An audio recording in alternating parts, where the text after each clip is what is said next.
shy? All set? Perfect. So I think without any further ado, we would kickstart the program.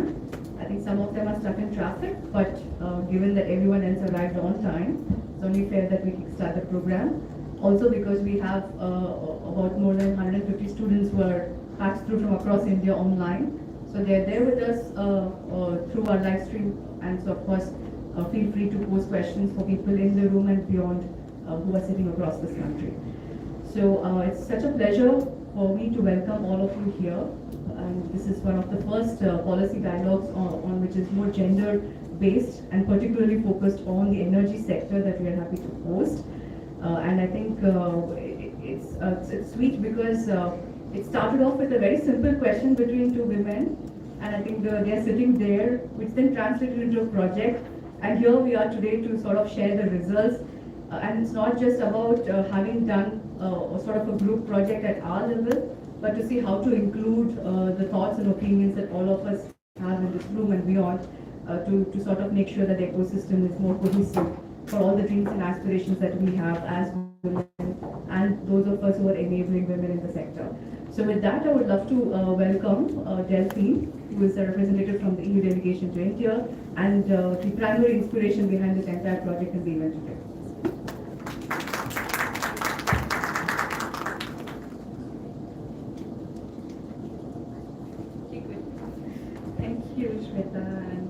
A very good afternoon to everyone and to our students online also.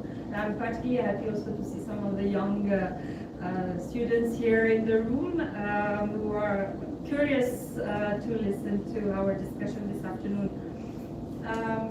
It's truly a privilege for me, and thank you, Shweta, for recognizing that discussion we had like a while back, and that is now sort of becoming something concrete, but it's really a privilege for me to be here this afternoon and to talk about two topics that are really close to my heart.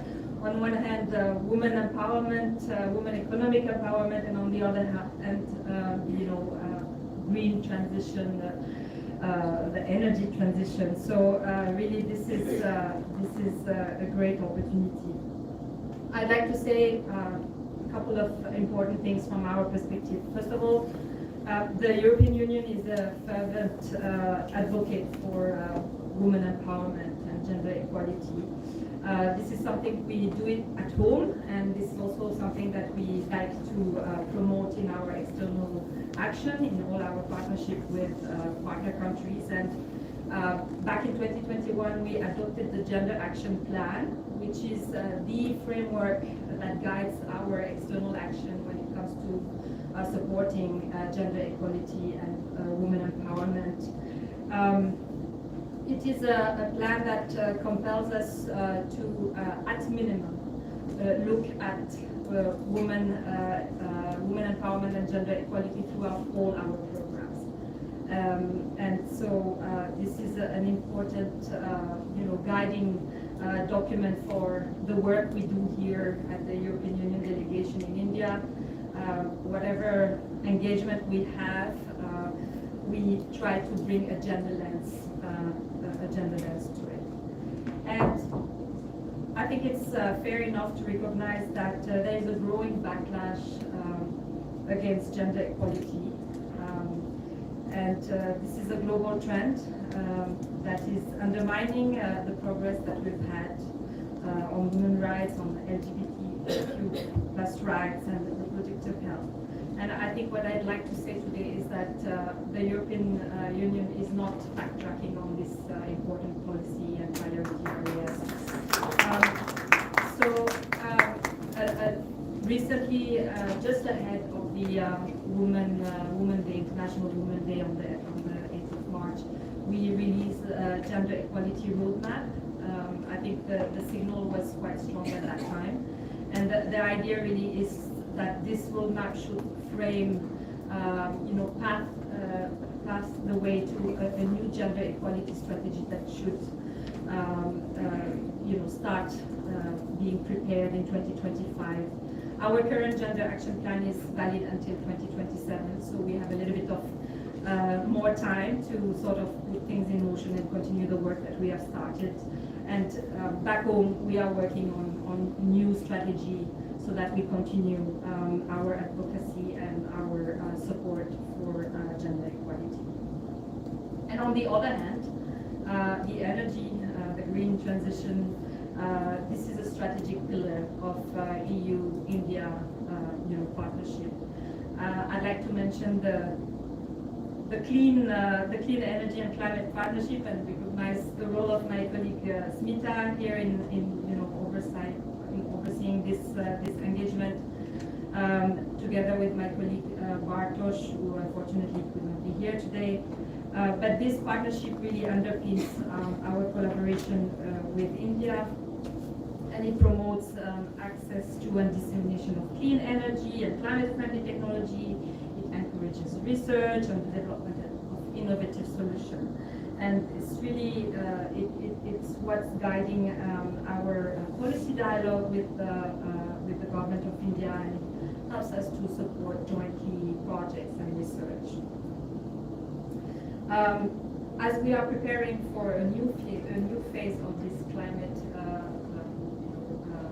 clean energy and climate partnership with CCP Phase 3, we ask our implementing partner PwC and FSR, who are collaborating under CCP, to help us look at the energy sector from a gender lens. Because at the end of the day, I mean, there are a lot of organizations, there are a lot of efforts happening, and the question was, okay, we have modest means. How can we make the best contribution to this dialogue, to this question of bringing more women participation in the energy sector? So this was really the starting point of that conversation that Shweta and I had together. And today is really the culmination of this work, but certainly not the end. Hopefully not the end. I would hope not. But today really is a landmark because all the energy and efforts that have been put in trying to look at what's the current situation, what is this, what's happening right now in India, and where do we need to put efforts to make things change in terms of women participation in the sector. So I'm really grateful for today's event and for the opportunity also to interact with a lot of inspiring women, because Shweta will tell you all about this initiative, but it's also been engaging with very interesting ladies who have sort of carved a path and a role for themselves in the energy sector. And I hope that our students online and in the room will somehow get inspired and curious about what the sector has to offer in terms of opportunities. So India stands at the forefront of ambitious energy transition, and the government has set ambitious targets, including to increase renewable energy. Study shows that gender disparities persist in the energy sector, with women facing barriers to participation in the sector workforce, but also to leadership and decision making. So we believe that enabling better access to clean energy also improves women's health, education and security, and also reduce time burden, thereby offering new employment opportunities for women. So it's strongly in us that engaging women in energy planning, decision making is vital to the success of the country's plan and ambitions in terms of growth and economic development. Addressing all these disparities requires collaboration. It requires working on different angles, different aspects. There are barriers. We will learn from them, or Shweta will remind us what are these. There are some that are societal, some that are more sector specific, and so we strongly believe in the power of collaboration and partnership. And I hope that the discussion and the debate today will be enriching, and that we will be able to carve way forward to stronger collaboration on bringing more women's participation in the energy sector.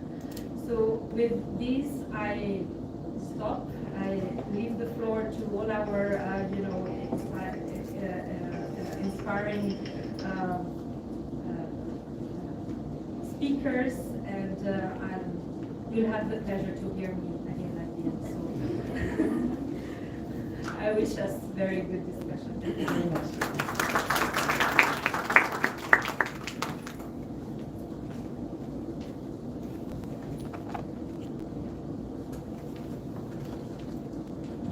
Thank you, Delphine, for that encouragement and for also pointing out that it's going to be a collaborative approach to making things happen.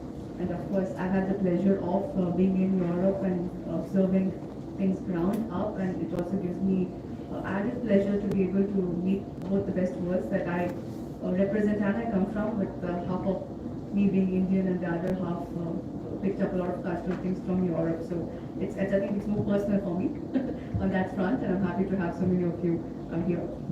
So I think we're moving on to the next part of the agenda, which is where I'm going to share all of the findings that we had when we embarked on this project for about 6 months now.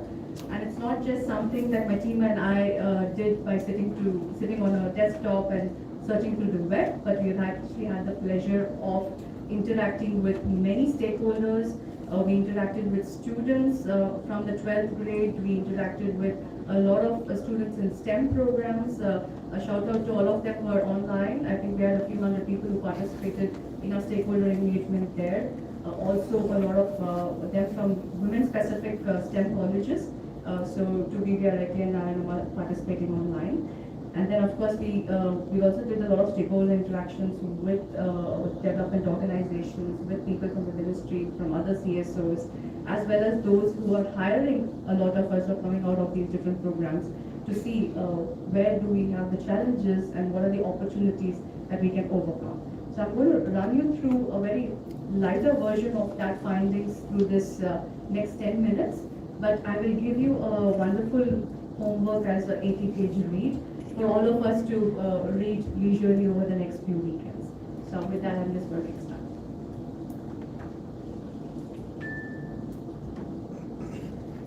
So when we started this project, what we definitely did intend to do was not have it as just theoretical exercise. So as a project within the EU-India Clean Energy Climate Partnership, the agenda is not just to highlight the issues, but also to show how we can create the paths to implement many of the things that we put down in this piece of paper.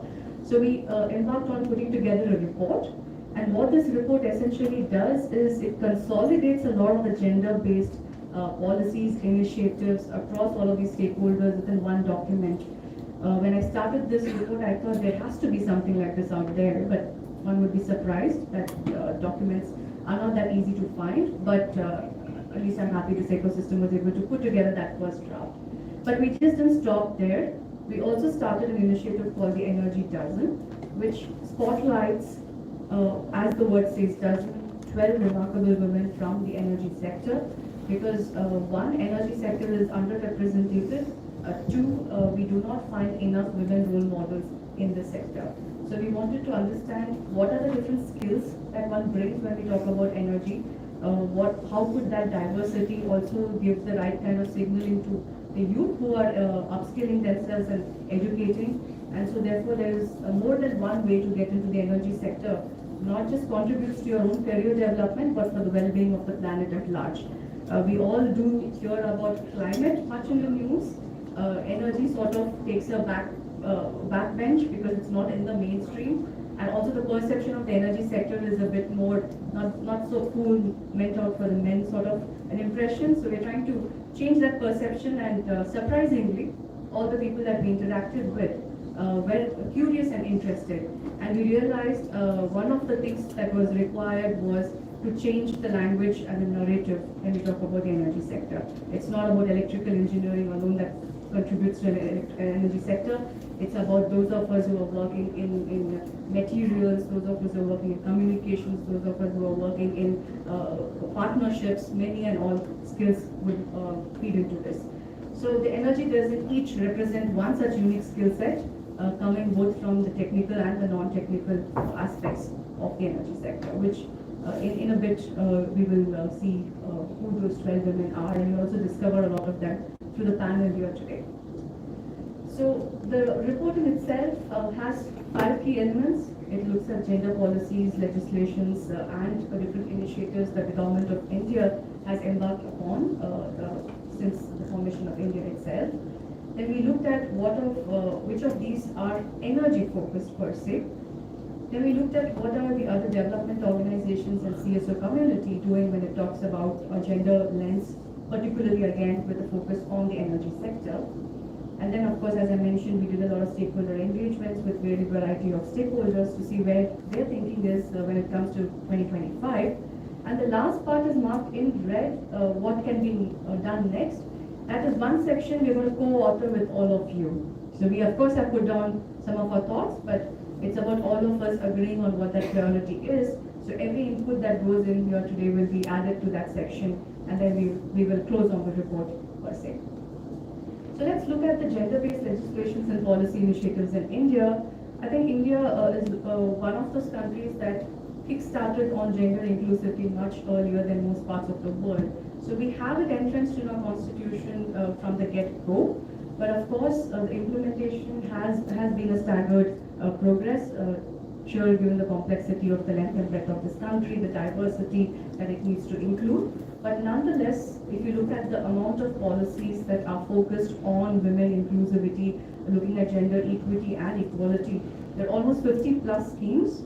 And again, there are a lot of sub-schemes that almost total up to around 70 schemes that just the central government has as a focus for gender inclusivity. That's remarkable. But of course, when you also have large number of skills, the way you implement and track them becomes more challenging. So while there is a lot of success, there's also scope for improvement.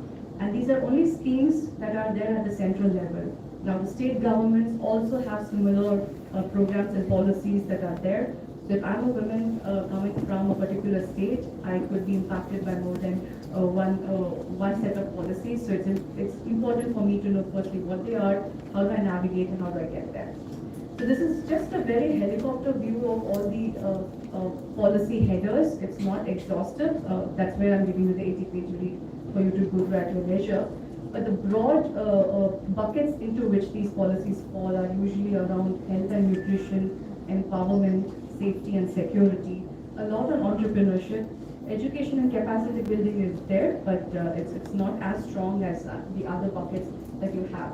So these are just some of the top level schemes policy initiatives that the government of India needs at the moment. And if you look at one of the most interesting exercises that India has embarked upon, almost 2 decades of this, which is the gender budgeting activity, you see that in the recent financial year as well, the allocation for gender has increased substantially.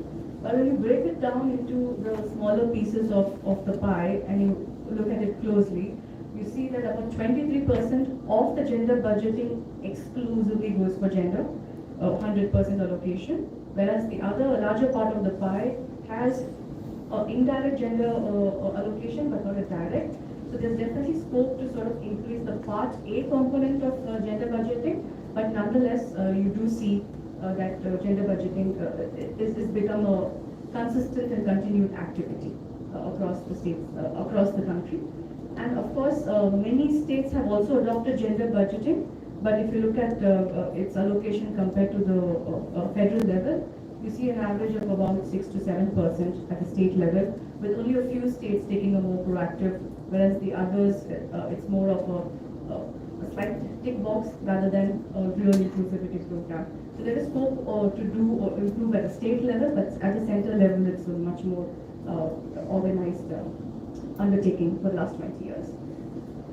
Well, let's look at what's working at the central level policies. One, I think in the recent year, the Ministry of Women and Child Development and others have consolidated a lot of these different policies and initiatives into larger umbrellas. So that's already good because it helps improve the monitoring as well as the implementation. Also, if I'm a lay person and I want to understand, it becomes easier. So programs like Mission Shakti, we have the Ocean 2.0, we have Sankal, particularly to STEM, we have the Vice Kiran, under which there are many different schemes that are subsumed. So it gives a bit more clarity and it's more focused, I would say. So going forward, we should be able to have a much more better insight into many of these umbrella programs. So this is already a great effort in the right direction. But what's needed is, as I said, there are just too many variables to know, and consistently all the surveys on the ground and every research paper that you would read says that it's difficult for women to understand what's the scheme that fits them, how can they reap those benefits. So if we could use technology to enable implementation in a much better way, what we could really do is a one-stop dashboard so that a woman goes and says, this is my concern, I come from this region within India, what are the schemes that I'm eligible for? The next step is, if I'm interested in one, then how do I go about that application and processes? Of course, there are a few institutions like Hagdarship, one of the energy dozen representation is from there. They help women and also beyond women understand these different Government of India schemes. But we are in the age of technology today. What we can do with a click of a button, we should be able to enable that quickly. And given the diversity of languages, if this platform can also be multilingual, I think that would be much beneficial. And this is not a very ambitious thing to do. It's a very low-hanging fruit that we can conquer just by all of us sitting in this room. And it would be a maximum 6-month project to do. So this is something we should definitely pick up.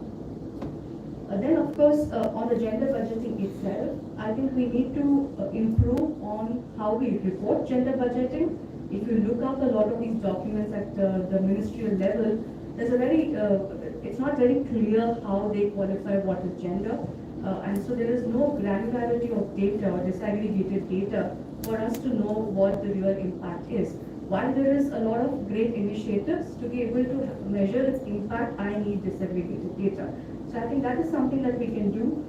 Plus, if we have a more impact-oriented measurement of gender budgeting, including gender audits, I think the entire monitoring and implementation framework of this well-thought-out intent of Government of India could be sort of reached in much higher bounds than we are doing currently. So again, here technology could be a great enabler to do this.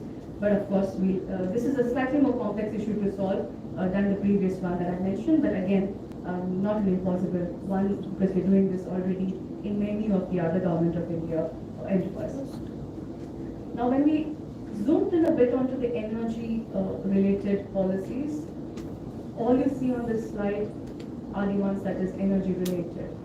So, what we surprisingly found is that many of them are energy-focused, surely, but gender-focused, hardly one or two of them. So they do not have exclusive mention of women being the center of these policy initiatives, but just as a co-benefit of such a policy initiative. So we need to have a more gender inclusion in the energy schemes as well as the data collection, because right now we have no clue on what's happening with the schemes with regards to women inclusivity there. So there is scope for this, given this is going to power the livelihoods of many of us, and it would be nice to have a gender lens onto this as well. Now, when we look at initiatives in development organizations and others, again, if you look at all of the top development institutions, there are almost 50 plus programs that are running for the last many years. Again, all of these on energy, but again, there is some of them are explicitly focused on India, some of them are more general programs where India is one of the countries that they target. But because of the spread of these programs, many of them have challenges in the scalability of these things, and also sort of struggle to sort of survive after a point. So I think what would be a win for this would be to have one knowledge sharing amongst these different institutions on what's working, what's not. We can combine forces, integrate some of the programs that are working well, and of course have more public-private partnerships and make sure that we can, harness all of that.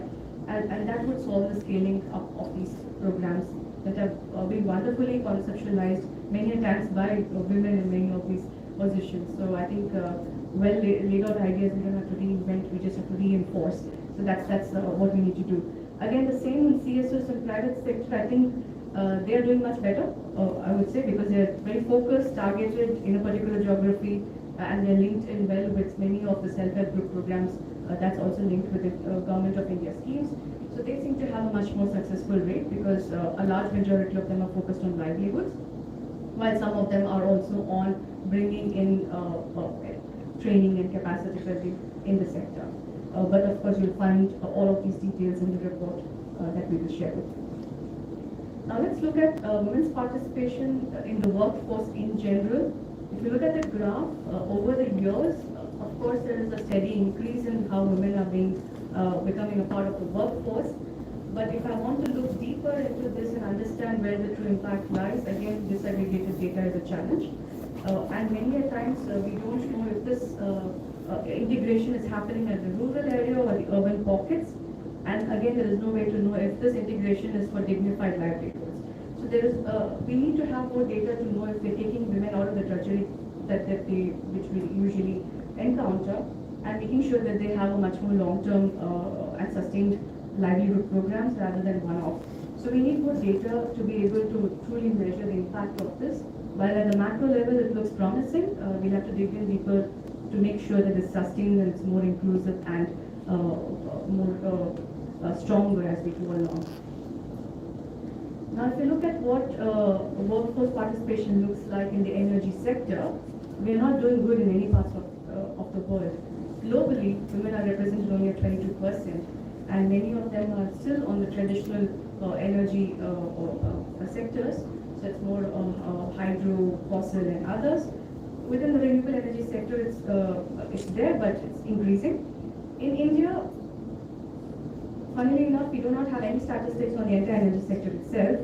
One other think tank did some research 5 years ago, and that's the data that we have last, 11% in the renewable energy sector. So we do not know what the workforce looks like in our country today, although I feel reaffirmed when I'm looking at many women here, but I want to know if there is more than us in this room or what. This is again a homework for us to do. And I saw some panels floating, 11 has changed to 22, but again, if you dig in deeper, there's no source that can corroborate that number. So I don't know if it's someone just threw it up in the air with some excitement or it's an actual data. So we need this data. So this is something that we should embark upon, definitely, because if we don't know what we're targeting, there's no way we can measure our own impacts. Why is energy sector of importance? So why should India focus on the energy sector when it has 100 other priorities as a country? For these two very reasons. The Government of India and Prime Minister Modi has set two goals for us, which sets the energy sector's importance quite strongly. Again, we do not publicize the importance of this much because energy people don't know how to do communications and marketing, so that's a skill we need to first learn. So, Viksit Bharat goals of 2047. There is no country in the world that has become a developed country without the energy engine powering that growth. It is as simple. So India will need all of its fossil engines firing, all of the green economy movement going. We will need to take in every arsenal in us to be able to power our Viksit Bharat goals. And I think for that, we still don't know what's the workforce that's there to support that. So I think that's the primary challenge to solve. Then if that challenge wasn't enough, we have also set ourselves a goal of 2070, where India would love to be net zero. This goes a bit beyond the energy sector, but that doesn't mean we can escape our responsibilities here. We need the workforce to be able to do that. That means we need to understand what are the different technologies, how do I reduce my emissions, or what are the adaptation and mitigation processes that one can adopt. How does this vary when I'm talking about it being in Delhi, urban capital, to a Maharashtra, which is a both industrial as well as agrarian state. So the diversity of applications would be very different. And we do not have the workforce that can sort of analyze, log and come up with solutions, let alone implement them. So we need to know the data in order to know whether these targets are up in the air or something that we can actually chase. So again, data is the need of the hour. Recently, we had an interesting study by both Skill India and another survey-based company called Wheelbox. They threw some very interesting numbers here, which I think should be motivating enough. So for all the students listening in online, these are the numbers you're chasing. This is the job market. that India estimates for all of us in the energy sector. So India has a potential of about 42 million jobs in 2050. And in the renewable energy sector itself, over the last couple of years, we have managed to add about 1 million jobs. And what we expect to see in 2030, because we have a 500 gigawatt target of adding renewables into the system. But a lot many of the jobs would also not just about integration of technologies, but maintenance, operations, and others. So the kind of skill sets required is again another million. So you see all 5 numbers being put here. But do we have the technical skills, the training, and the workforce ready to match this is something that we still have to discover. Again, in the green job sector alone, there are about 35 million that's expected to be added over the next couple of decades. Solar within that is about 3.5 million. And then electric vehicles, which is, I think many of you are familiar about. It intersects with energy, but also has the mobility and transport sector coming in. We have about 100 direct jobs and 50 million indirect jobs. So if I were to add up all this, it's close to 100 million job prospects that it shows in different parts of the energy and the energy-linked universes. But again, do we have the right kind of trainings and the workforce? If anybody has the better information, I would love to tap into that. So let's look at what the statistics from the report that was which came out just a month or 2 ago. So you see a large part of the existing workforce is part of the traditional hydro sector. We do, this is again looking at the green job sector, but the Skill India report. We have a large majority in solar, and then of course bits and pieces shared with wind, biomass, and others. And then of course you have a small little inkling of wind coming in from solar heating and cooling.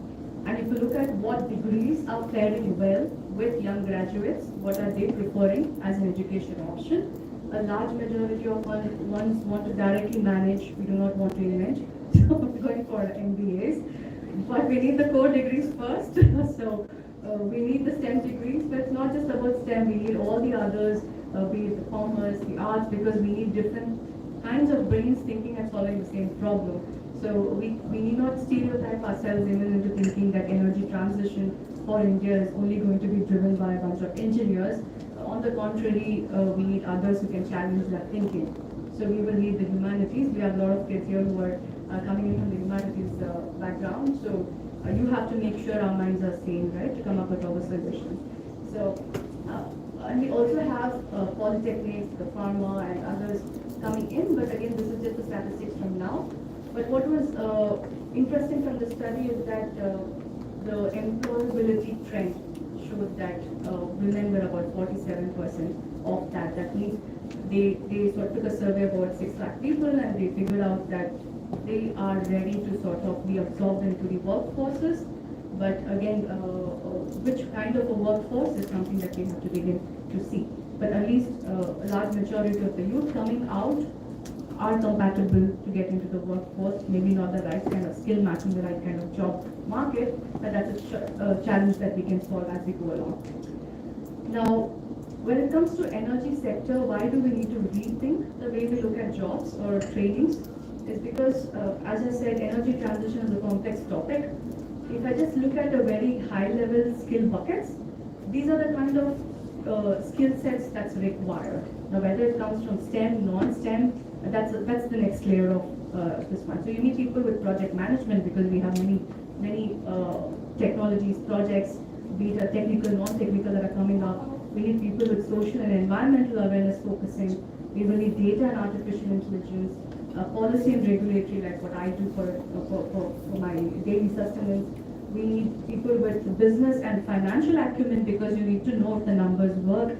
Engineers can come up with a fantastic idea, but if the bankers don't approve it, it makes no sense, right? So someone needs to keep everybody in check. So bankers usually do that. Then of course communication, as I said, is our weakness. We need a lot more people being able to communicate these complex topics so that people understand why it should impact them. Like if you see the heat is increasing in Delhi, end consumer does not know why he or she has to pay a higher electricity bill. That needs to be communicated, the whys and the whats. Again, health and safety, supply chain, and lastly, but importantly, leadership. I think, again, women are not represented enough in leadership positions, but I'm glad to say that 12 dozen who are represented here are all sort of leaders in their own accord in their different institutions. So that's a start, but we need to see more leaders to know that I can get there. So that becomes your frame of reference, right? If I take it a little bit to the power sector, I would say these are the sub-skills that you would need. Those are the broader buckets. Renewables, you have the traditional generation technologies, resources. If you look at all of the recent news, it's great for us to plan out that I need so much coal, I need so much renewables, I need everything, but where are the resources coming from? So you have the discussions on critical minerals and others, mining. So you need people who can extract these resources for us. So how do you sort of use the new technologies to sustainably mine and be able to do it in a way that we can use our resources well? At the same time, how to utilize these resources, and of course, you have the whole new age of data analytics, behavioral sciences, and how do I nudge you as a consumer to move in a particular way, so on and so forth. And of course, governance and law. We somehow think lawyers and law and courts are somewhere else too far away, but they're very much a part of this ecosystem, and we tend to think we're not related, but we need to have a more cohesive way of approaching problem solving when it comes to energy transition. That means we need to acknowledge these are the skills needed and then work together and put ourselves in rooms that we wouldn't be otherwise. So that's the skill sets that we are looking for. So in conclusion, based on all of the discussions, the analysis, we've identified a broad set of challenges as well as opportunities. It's not about we're just complaining about all the issues, but there are a lot of opportunities, many of them low-hanging fruit. I think the first and foremost we consistently kept getting from the stakeholder engagement was that limited awareness of the career options. As I said before, we are not communicating well about how people can become a part of this ecosystem. Gender stereotypes in engineering and engineering sector goes without saying. Many a times it's parental pressure, family pressure, saying it's only for the boys on the field, not for women. But I would love to say women can also work in buildings like this and still be part of the sector. It's not always about toiling it out in the sun. So perceptions need to change. Socio-cultural restrictions and of course also financial prioritization at home becomes an issue. What does this really mean? Many a times women are perceived to be focusing on family affairs rather than their career or education opportunities. So even the brightest of mind step down many a time. So we have to find a way to reintroduce them into the workforce as and when they're ready. Of course, the choice is theirs.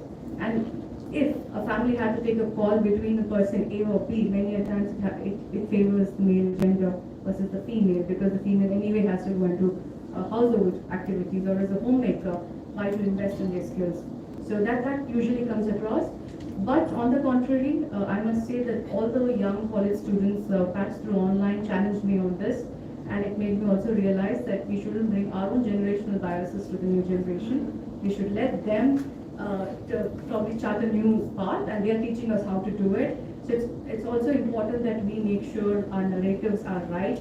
We cannot let the old suffocate the new. So it's for all of us to be mindful about how we take into these different generational views on the same issues into account when we are talking about solutions going forward. Mentorships, of course, still are few.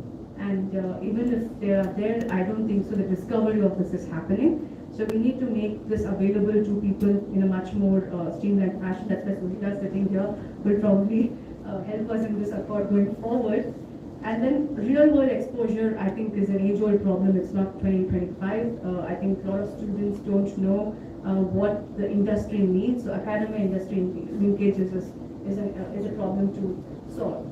But then on the other side, I think workforce culture, workforce flexibility are becoming challenges for women to balance many aspects of their life.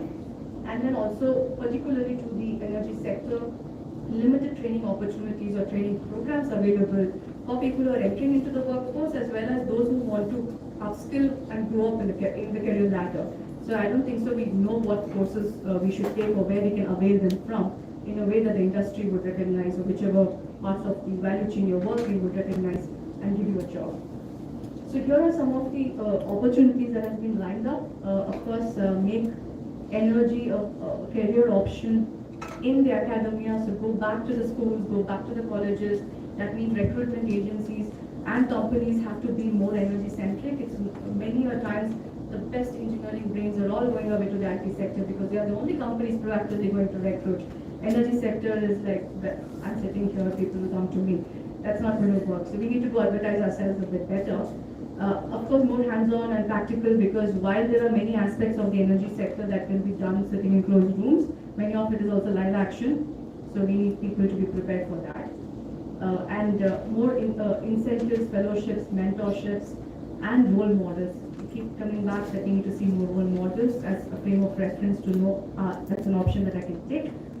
And then, of course, have a more gender balanced recruiting. That means the language that we use and the biases that the recruiting committee might have, whether knowingly or unknowingly, needs to be sort of mitigated.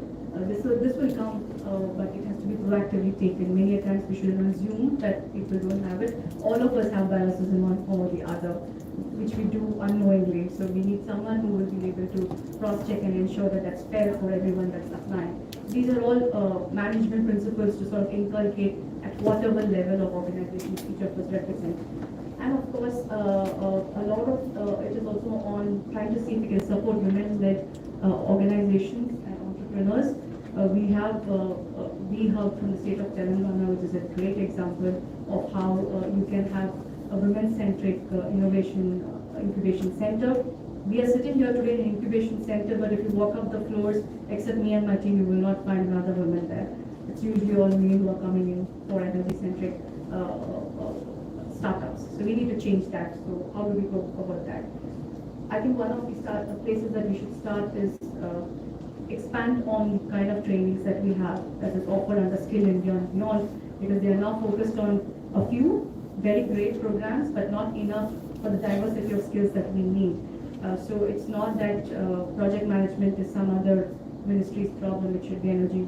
It should be our problem. We need that. If someone needs to understand GIS mapping and others, it's our problem, because we cannot leave it to the others. We need to train and get the people and skill the people in the right way that's required for our sector. So we need to streamline. That means we need the Ministry of Women and Child Development, Ministry of Power, Ministry of Renewable, Coal, Mines, everyone to be able to sit together in a room and say, this is what we need, how can we have those intersectionalities so that we can have a more inclusive workforce that represents the true energy transition of India. There's no point in us having all of us only skilling in one technology bucket either. We need all of us, and the diversity should be included. So that's where we are, and as I said, the way forward, this we're going to co-write together. So in the discussions that will follow, that will be led by Mani, who's going to lead the first panel. We're going to have a bunch of women leaders who are each bringing a technical and beyond skills from the energy sector, so they can tell all of us what's needed. And the second panel is a group of women who are talking about how we can come together from our different networks, because do not underestimate the power of networks. How do we sort of make work in a cohesive way so that the impacts that we are all striving to achieve can be achieved. So by the end of the day, we are hoping that you will give us inputs. Feel free to give it here in person, shout out loud, or send us an email or a WhatsApp, whatever works, but we want your voices in the report in the last chapter. So with that, I'll stop and give the floor to the next panel.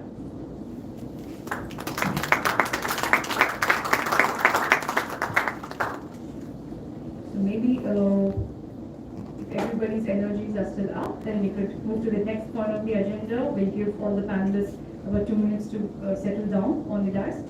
So may I invite Mani Khurana from World Bank, who is the moderator of our first panel.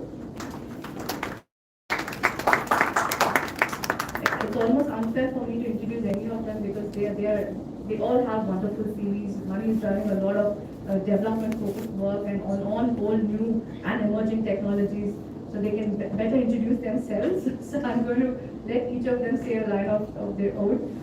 But joining Mani are four stellar women, some of them who I've known personally for many years, and I've had the pleasure of following all of their careers. So I'm happy to have you on the panel here. So first off is Padmaja Tiwari from Siemens.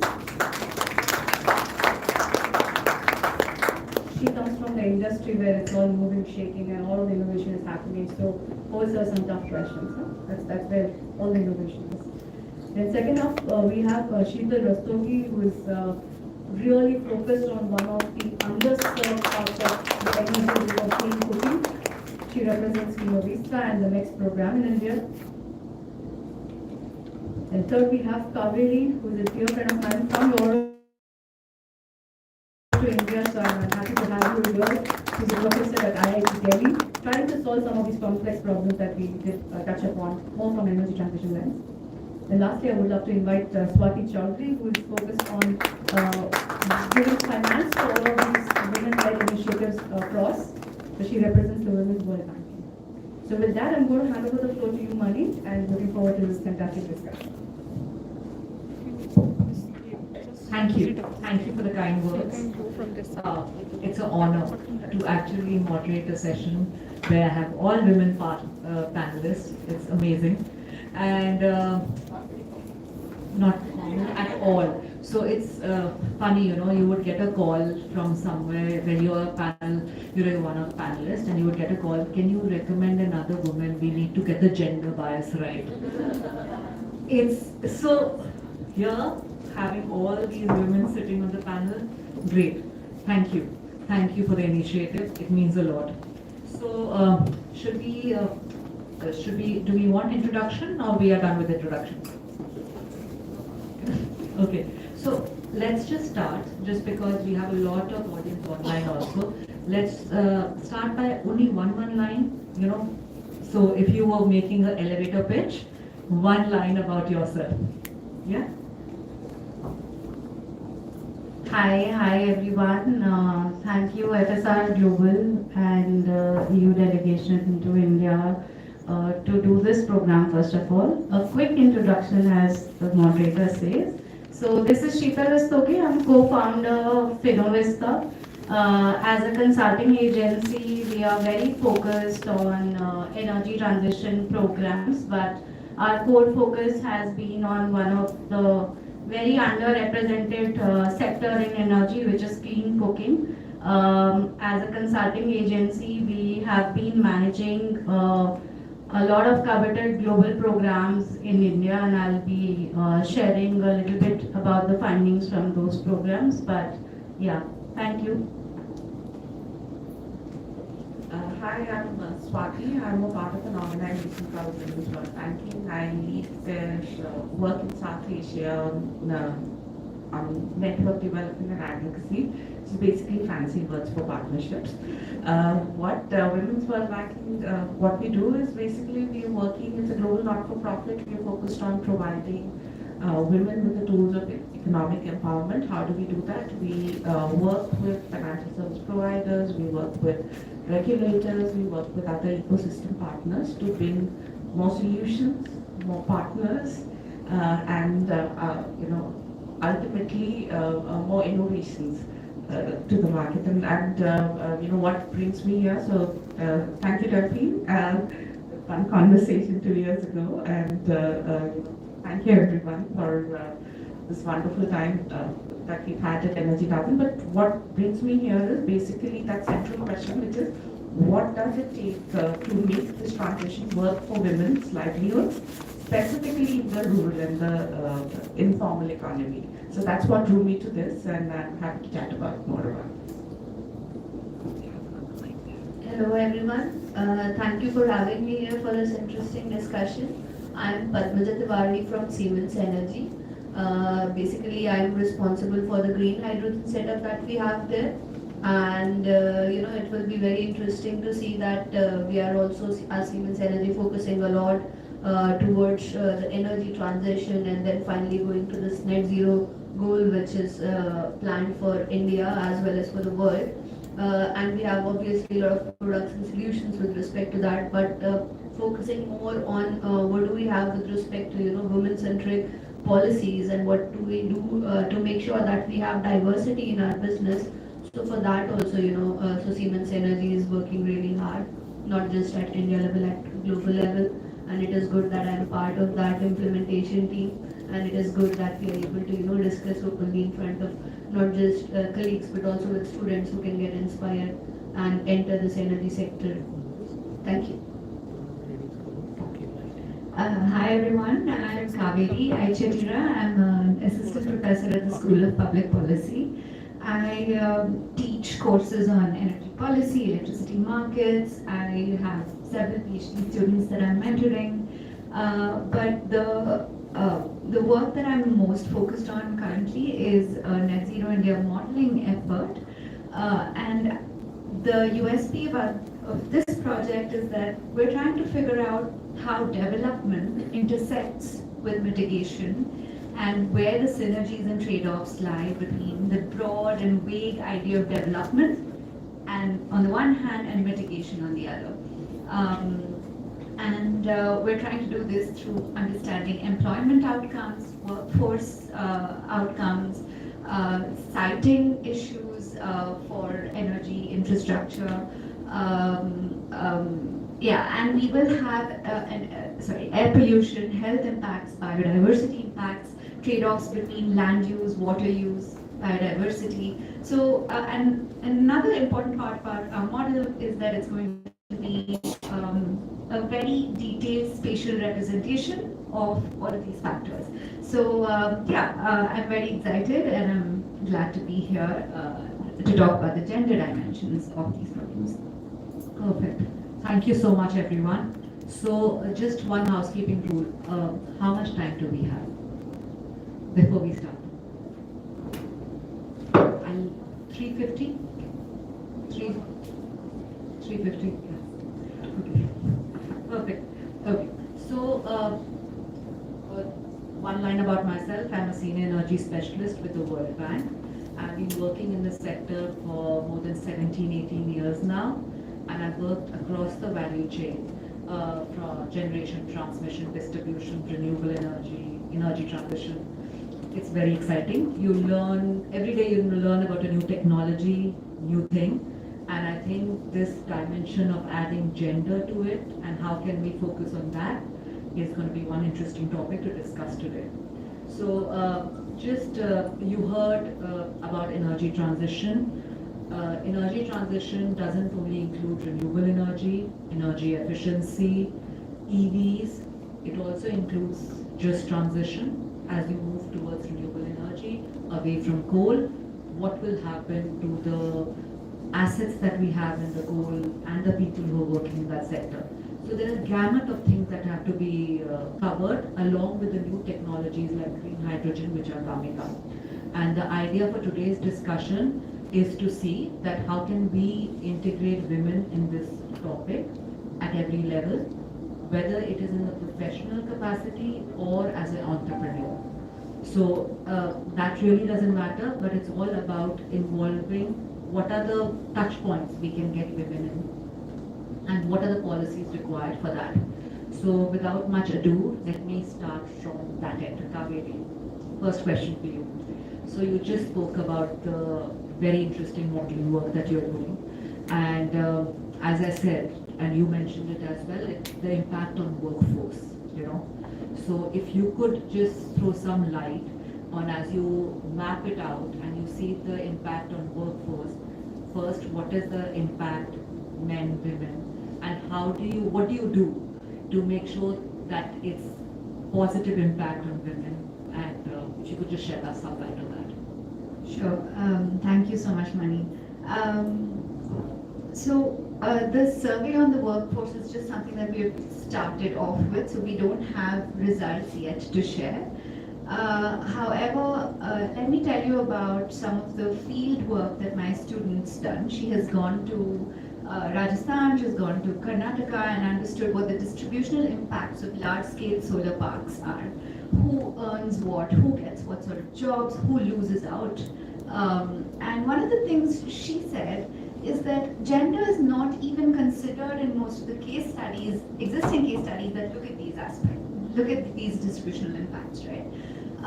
And then when she went out to the field to do interviews, it was very difficult to find women to talk to. That itself says a lot. about the opportunities that women have, the social norms that allow them to, speak to a stranger. And she's a woman, and even then she found it very hard to speak to other women. The other thing about the workforce that she noticed was many of the lands that are transferred to these solar parks are commons or wastelands, categorized as wastelands. And however, they're not in reality wasted at all. They're used by herders, marginal landowners for rearing livestock and many other. So they are sort of there are income generating activities that are available or possible in that land. And women participate in these income generating activities pre-solar park. But once the solar park comes into place, who gets the jobs as engineers, as security guards? It's the men. The women lose out. And that's partly because the idea of gender doesn't even come in. If you read any solar park policy document, you don't see a note on gender, right? You don't see gender inclusivity in the processes of siting of solar parks or benefit sharing or any of that. So that's where a gender lens is super important. Another aspect where the gender lens comes in is scenario design, right? We have modeling studies all around. But most of these modeling studies look at what is the least cost pathway to achieve net zero or whatever target you want. But these scenarios are stories fundamentally. They're very limited stories, unfortunately. They're stories that only talk about the technology and the cost. But in reality, these stories involve people who lose jobs, who gain jobs, who have to move, leave everything behind and go to a different place. Some people are much more vulnerable, others are not, the distributional impacts, inequality, none of these words don't even show up in the scenarios that we start with. And so, and we're trying a slightly different approach where we are doing a very a large stakeholder driven scenario mapping, qualitative scenario exercise. We'll see how much of it we can quantify, but let's bring all of these concepts into our vocabulary to begin with and hopefully to make a difference. Thank you. So basically, I think it boils down to even the schemes that came up on this screen on energy. You basically don't have data when it comes to the gender aspect of it. So there's nothing being, I think, when you were talking, I was actually thinking in my mind that I'm thankful, at least at the World Bank, when we do a project, everything has to be, the gender is a major focus. And I think this is something, the more we talk about these things and everyone starts looking at during the planning process, because otherwise it's too late by the end of it. During the planning process, I think it can make a huge difference. Padmaja, over to you. So, when we look at gender inclusion, if you could just throw some light on the current status of gender inclusion in the power generating stations. What is happening in the power generation industry right now? Also, at what level are we seeing women? Is it at a leadership level or lower below? And I would love to hear an anecdote, because I'm sure you would be one of the few women working in the power generation side. So if you could share some anecdote, that would also be lovely. Thank you, Mani. So firstly, with respect to how it really looks like for power generation or for the energy sector, so at least I can tell you a little bit more about how it is in Siemens or Siemens Energy for that matter. So it is not that we don't have women actually in the workforce. So we have around so roughly the data is 11-12% right now, and so that is not huge, but that at least shows that there are a lot of women in the sector. And it is not just the offices that we have women, we also have women in factories. So we have sufficient number of women in factories.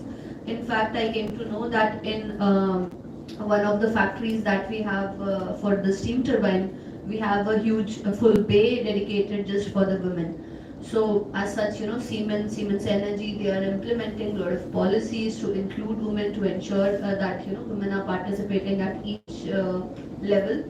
But of course, when you talk about the leadership level, then you will start seeing the scarcity of it. But the good thing is that the companies have started to notice this difference, and also they are trying to bring in the policy. I think the main challenge is not really regarding the policy. The main challenge is especially with respect to the mindset. So the mindset has to be improved so that the people are able to accept more and more women, and not just at ground level but also at the leadership level.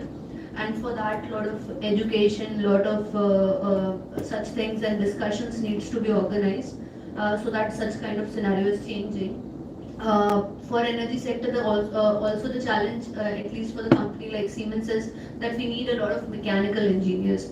So we don't need just electrical engineers, where at least in colleges we have a lot of electrical engineers, but when it comes to mechanical engineers, this is really scarce.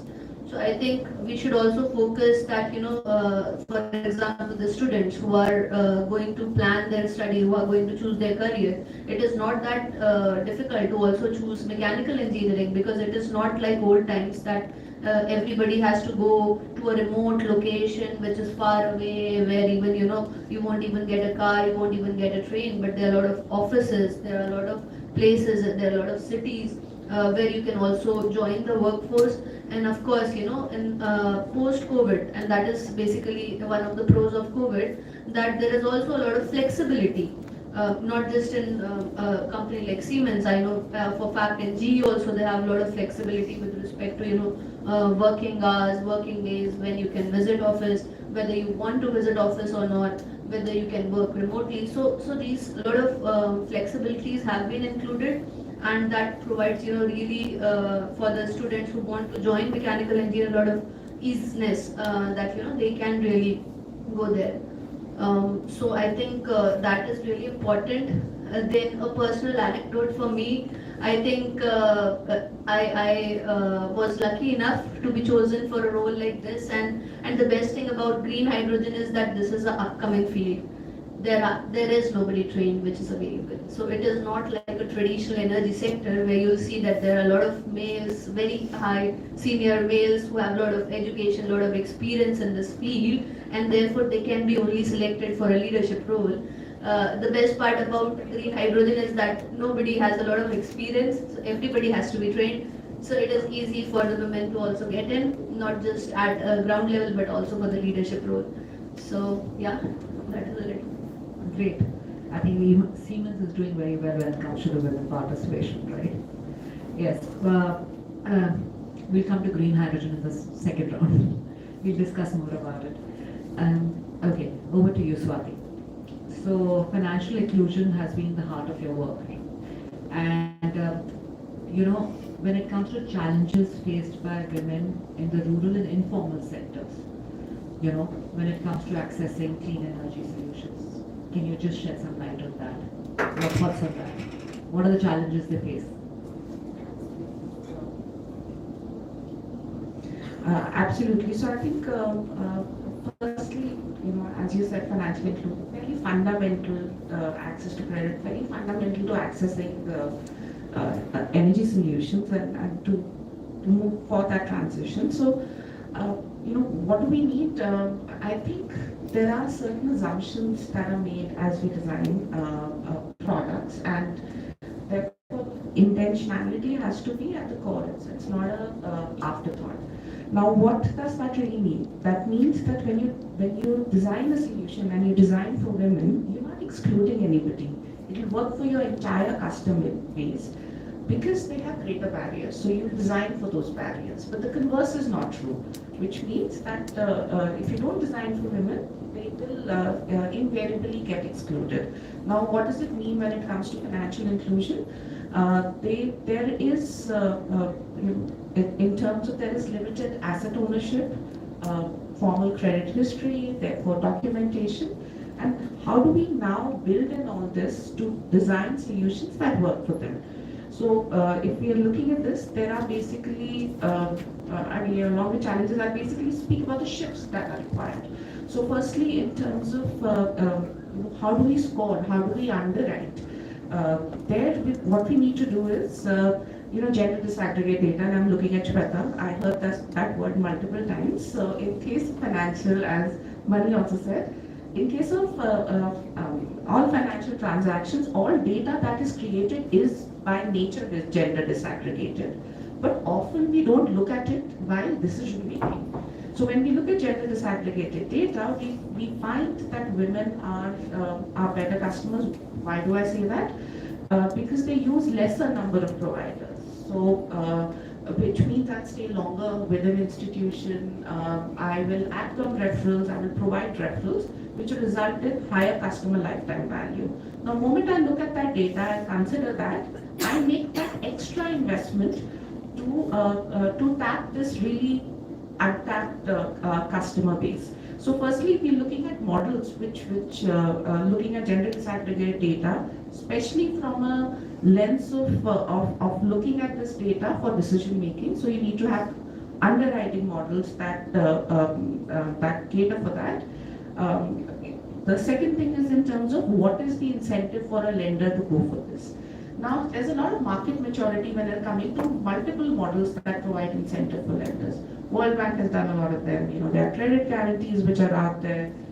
You have blended finance solutions. You have social outcomes, payments. All of them are reaching market maturity. The only thing is we have to apply it to solutions that are made for rural women in rural and informal economy.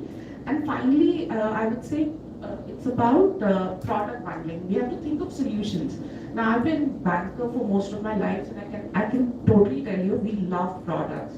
We talk to death about all the features and everything. But the truth is, when the women are thinking about it, they're thinking of needs. And it's the onus is on us of creating solutions which marries different things. If I want something in order to have this transition and get this an energy solution, I might require a credit, a loan. I might require an insurance product to protect myself. I would also might require a savings scheme to save for that insurance product. So the onus is on us, and that is the third shift that is needed. And I think what I just want to close with is that women are a huge untapped potential opportunity, business opportunity. And the moment you start looking at the gender disaggregated data, it becomes very obvious, and therefore,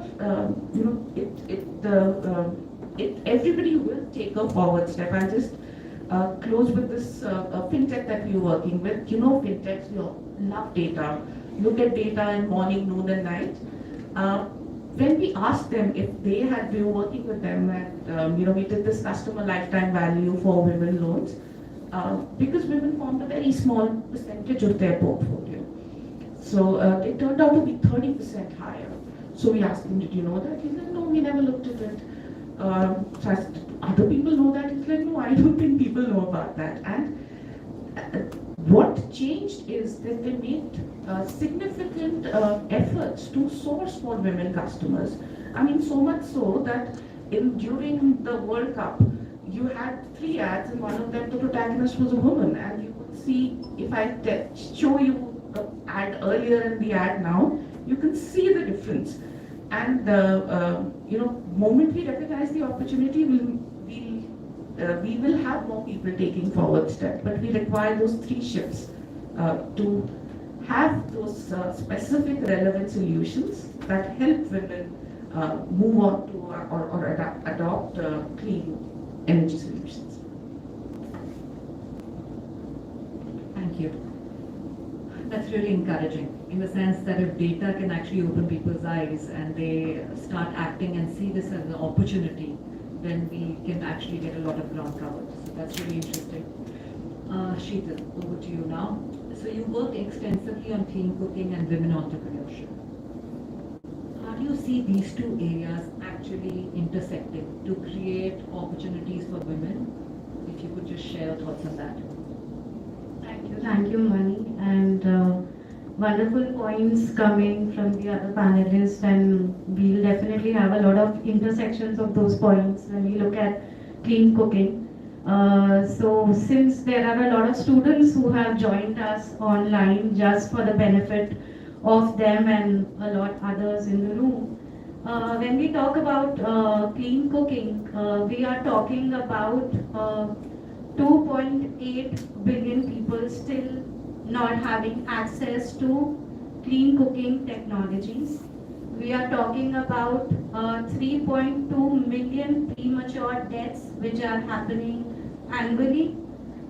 We are looking at $0.8 trillion of productivity loss annually when we look at women's time, because if we look at women and children and we look at rural areas specifically, we still have 10 hours of their time every week which is spent in fuel collection. And we all know that India has made significant strides when we look at energy access, specifically with the LPG PM Ujala scheme. But it would be very sad to still understand that 36% of people still are cooking by traditional cook stoves, and specifically in the rural areas. So I just threw these numbers up for you to understand that we are talking about gender mainstreaming and this sector where women are the primary users of technologies. Who's designing the programs? Who is designing the policies for these programs? And like you said that in World Bank, when you are working, you put gender mainstreaming and gender focus at the central of it. We've seen that since 1980s, we have cook stoves programs which are going in the country. And we have, I mean, honestly speaking, if I ask you to name 2-3 women also who are entrepreneurs or have successful companies in this sector, you'll hardly find them. We've been working at Finovista for past 6-7 years specifically on this sector, and there are really handful of women, and we've looked at entrepreneurship development programs in this sector overall, and I'm very proud to say that at least we could find out 2-3 women who need to be really mentored to take those technologies forward. Now when we look at entrepreneurship, interestingly in clean cooking sector, it does not only mean about manufacturers or technology design solution companies. We're looking at entrepreneurship also at the rural SHG levels, where we can have clear business models for these women to get engaged and to create more and more penetration and adoption of these kinds of technologies.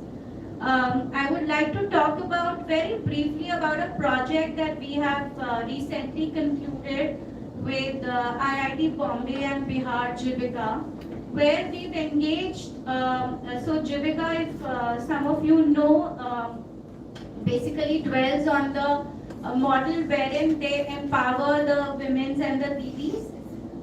So in that we created 30 clean cooking champions. Now the impact of that kind of a program that it has is that you will be surprised to know that improved cook stoves have been given traditionally to people wherein they've just been given, there's no money that's been taken back. Now when we're talking about deploying these women over there in the program, they have been able to speak to the community people and to create a clear business model where the user is actually giving money and there is a clear value chain where these Jivika Didis are also getting monetized and there is a value in the entire system. Otherwise, the percolation of technology, when you look at in the rural areas, will always have challenging things, and I'm sure with the next couple of questions we'll be discussing on that.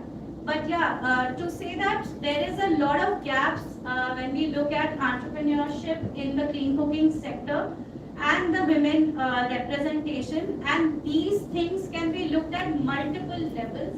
and the impact, can actually help you to scale the technology as well as create that kind of adaptation and behavior change which is required. Yes, something, your success with IIT Bombay and Jivika, something like that, if it's scalable, it's a win-win for all. I completely agree. So, best of luck with that. Kaveri, over to you. In your analysis and your study, what are the key barriers that you've identified, particularly when it comes to the gender effects in India, when it comes to the India's energy transition? In the sense that obviously gender, we don't have the data for it, but if gender was to become an integral part, what are the changes on the policy and regulatory level that we can see that can make that impact? So I think to answer this question, we need people who do research on gender itself. And some of my colleagues have done some of this research, and it's interesting because in India there are a lot of young women going into STEM, but there are key points in their life when they just drop out, and some of that involves when they have family or when they get married, and then distance is often a huge constraint. So in terms of barriers, I think, beyond everything that you have, all the amazing panelists here have already listed, I don't think my research has informed these barriers very much. But there, as I mentioned about the example with the solar parks and so on, there clearly are these intersectionalities of vulnerabilities. So whether it's gender, whether it's caste, whether it's low access to resources. Most of the energy transition is the language we use around the energy transition is very technocratic, and we must open up that language to understand how are different people being affected differently, and how are different people being empowered also differently. I think I'll stop there. So I think it's true. Frankly, when you see how many girls enter STEM education and how they drop out during the course of the work, very few are brought back into the workforce. But that is not only for energy, it will go throughout. So you're right. It's not only related to energy transition, it's a much wider thing. And I think a few companies did make policies of how to get the women back, because you are actually losing a resource which is all trained and was working perfectly well till she took the break. So I think, Just one more addition. At IITs, the IITs also we have a very, very strong male representation. And if you take a look at all the heads of all the IITs, right? All the IITs, IIMs, ISERs, and they're all there in a photo with the president. There is not a single woman. And why? It's not because of a lack of capability. It's because we don't look at the norms that we don't question. We don't question the norms around us. I do the caretaking responsibility. I'm the mother. I have a child, and it's my responsibility. Is it equally my husband's responsibility? It may or may not be. When my student went to Rajasthan, there was this fear that women should not be exposed to outsiders. That sort of that's an example of a social cultural constraint or aspect. But it's not that Rajasthan doesn't have women entrepreneurs. There's this Barefoot College which is a great example of where women have been trained to maintain solar panels and so on.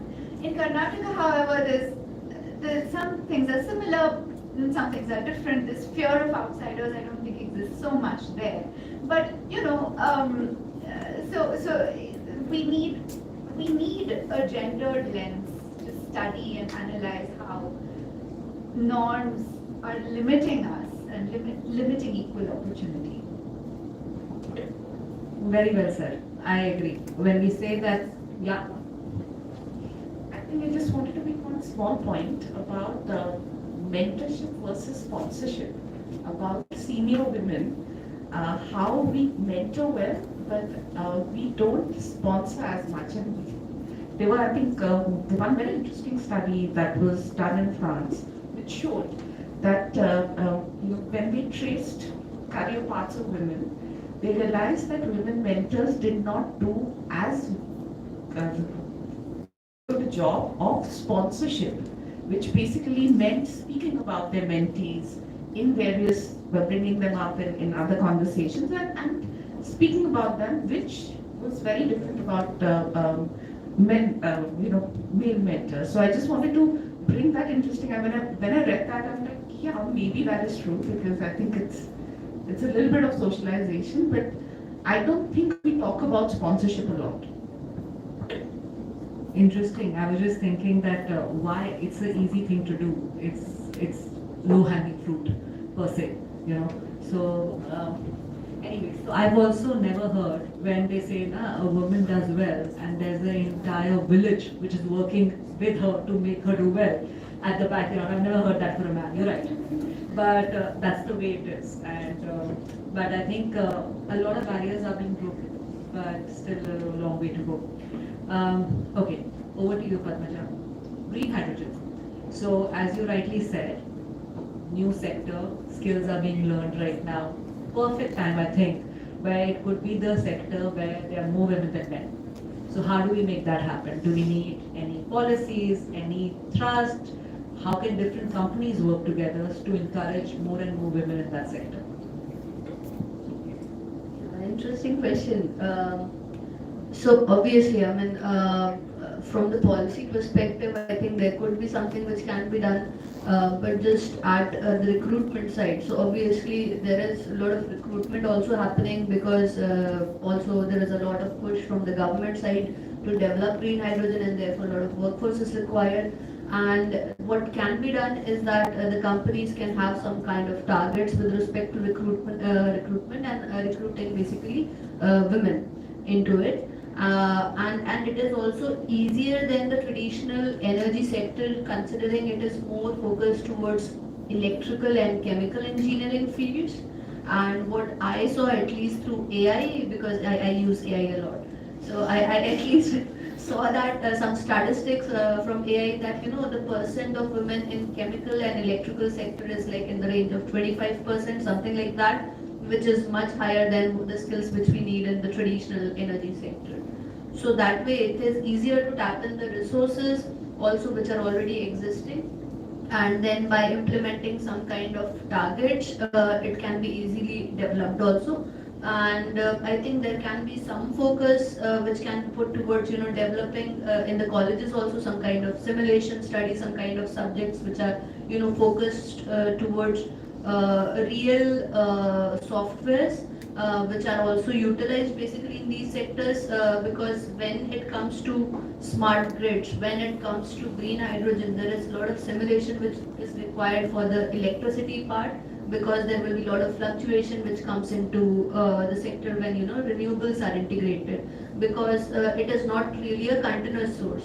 So a lot of the studies and a lot of grid analysis is required whenever you are implementing something, whenever you are implementing a plant, whenever you are implementing, you want to put in solar panels, when you want to put in battery energy storage, you want to put in a green hydrogen, you need to connect to the grid. And therefore, I think it is important that in colleges, we also start some kind of courses and subjects which are focused towards this simulation and towards the studies. And it would also help the individuals. But as I mentioned, I mean, green hydrogen is something which is new, and it is definitely possible for us to have more women participation in this sector, and hopefully it will happen. Thank you. Thank you. I think this as a way forward. Yes. So, and I think the simulation is a very interesting idea. I don't remember where, but there was, I think it was in the London Science Museum.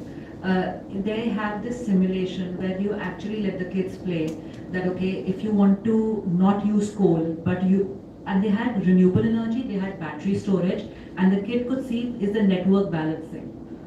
So it's these simulation games really help, and something like that actually starting from the school would make a lot of impact in getting people engaged in that idea. So that's an excellent idea.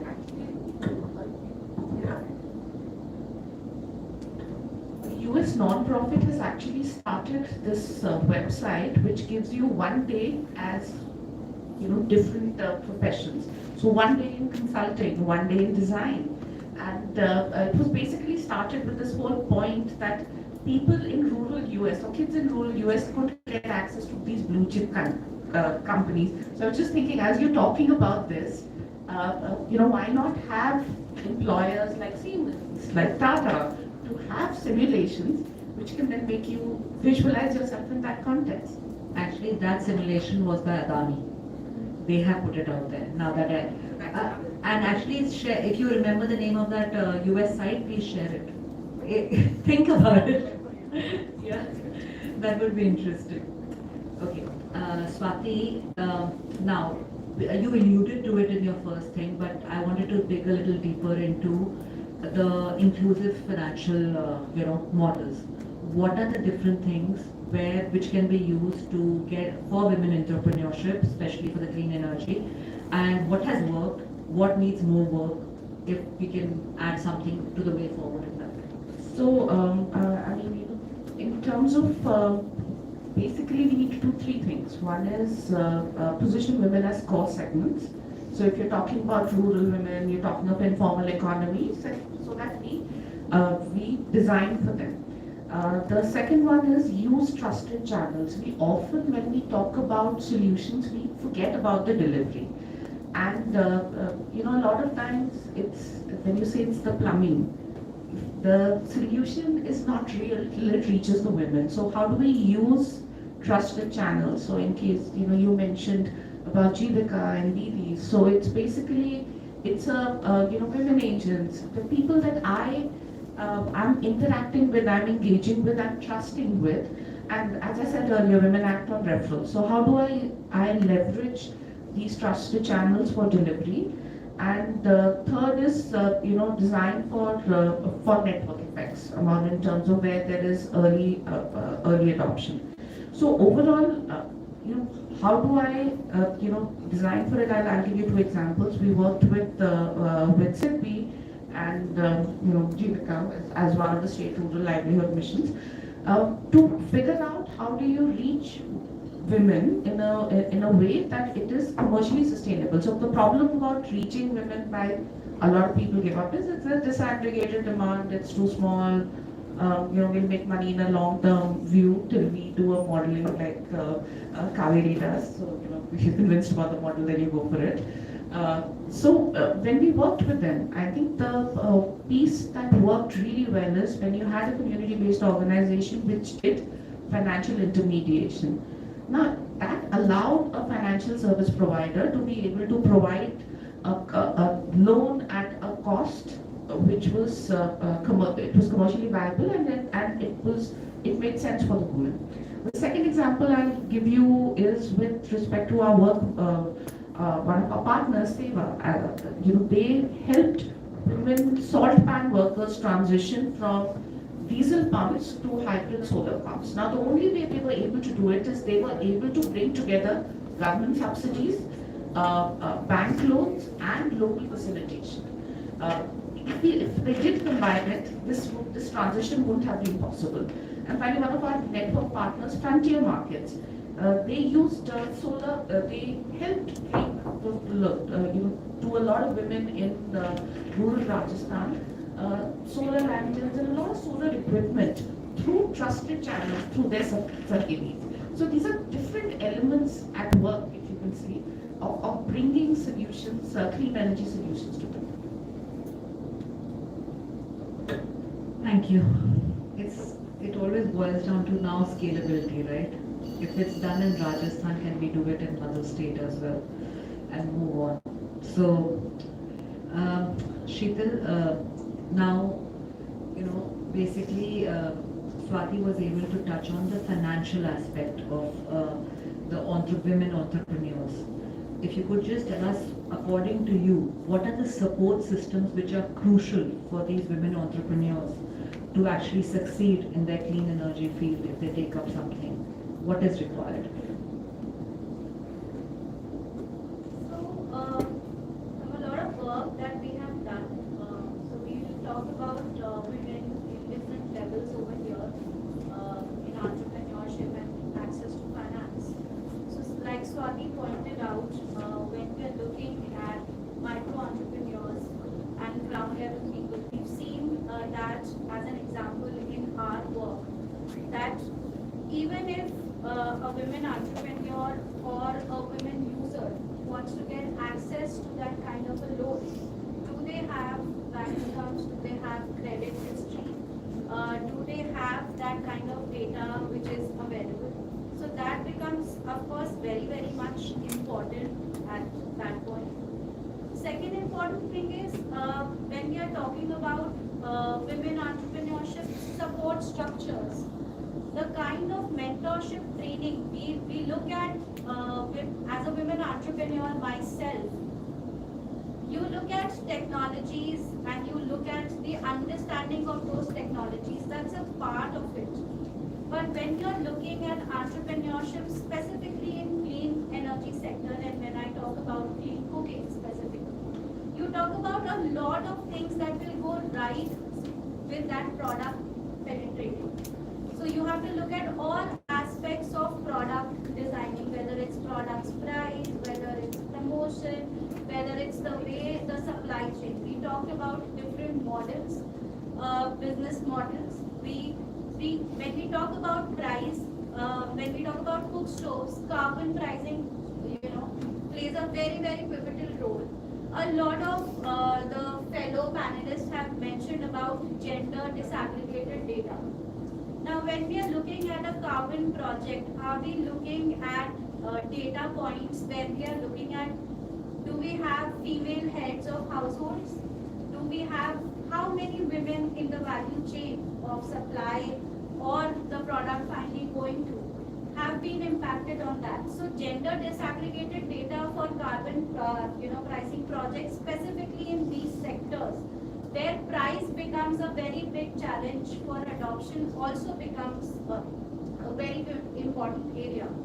And when you're looking at the aspects of product availability, and when you're looking at structures of women entrepreneurs getting an understanding of that, you need to look at newer models. Do we have those kinds of understanding with those entrepreneurs, those rural entrepreneurs right there? Do they know models like Hus Power, which have like a dual e-commerce and rural delivery systems which are there? So these important points need to be factored in.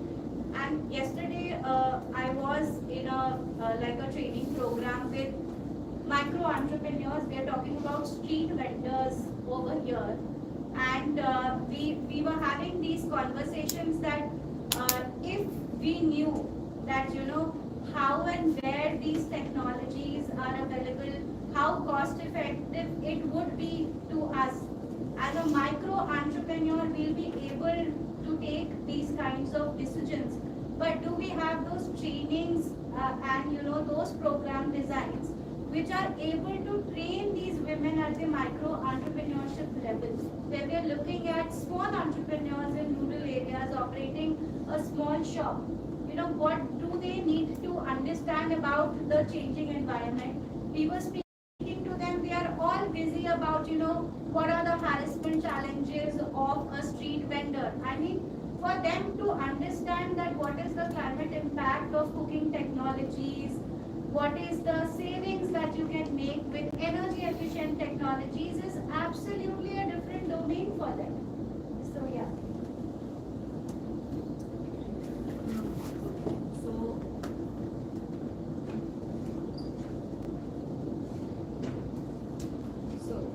Now it's time for the questions from the audience.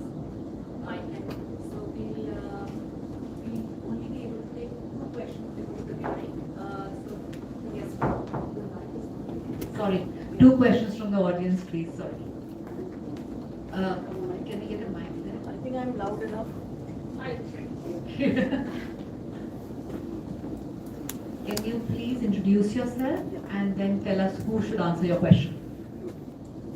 I'm Dr. Praveen Dhameja. I have superannuated from England after almost 3 decades. And I've seen all the stories there, what you all you are discussing. But I don't want to repeat them now. I am with Philovista as an advisor.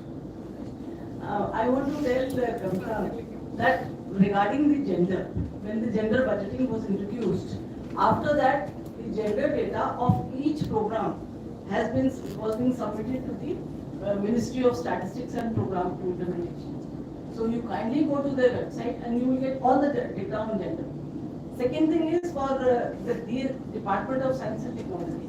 They have introduced schemes where women who drop out because of family reasons or some other reasons and they drop out in their careers. So they can be reinstated or they can be again made to, they can take up careers. So there are schemes with DST also. And 2 points I want to make. See, this is opportunities need to be taken to the women. This is my experience of 30 years. I have done clean cooking, I have done biogas, I have done green hydrogen, I have done everything in the ministry. But we have to take opportunities to the women, and rural women are as alert and as aware and as eager to take up these opportunities. And second thing is a lot of motivation is required. See, I was with skill development after I left the ministry, and whenever there used to be a training program, the first thing I used to ask is how many girls, how many women, and it was very difficult to find women. 1, 2. That also, if they had the will to come and join the training. In the waste sector, there we could get a lot of women, So at a lower level, you can have women. We were touching about 15%, but in the higher training programs, women were not seen. So that is these are. Thank you. Thank you. Anyone else with a question? Ma'am, Hi everyone, I'm Bushra. I'm from NSDC, National Steel Corporation. Just wanted to know, I heard about a lot of things, like entrepreneurship, mentorship is required, financing is one of the most challenging tasks, what we as a ministry observe there. But how do you see as an ecosystem to put women in the terms of the penetration on the ground? What are the challenges are there and how can we resolve it together as an ecosystem?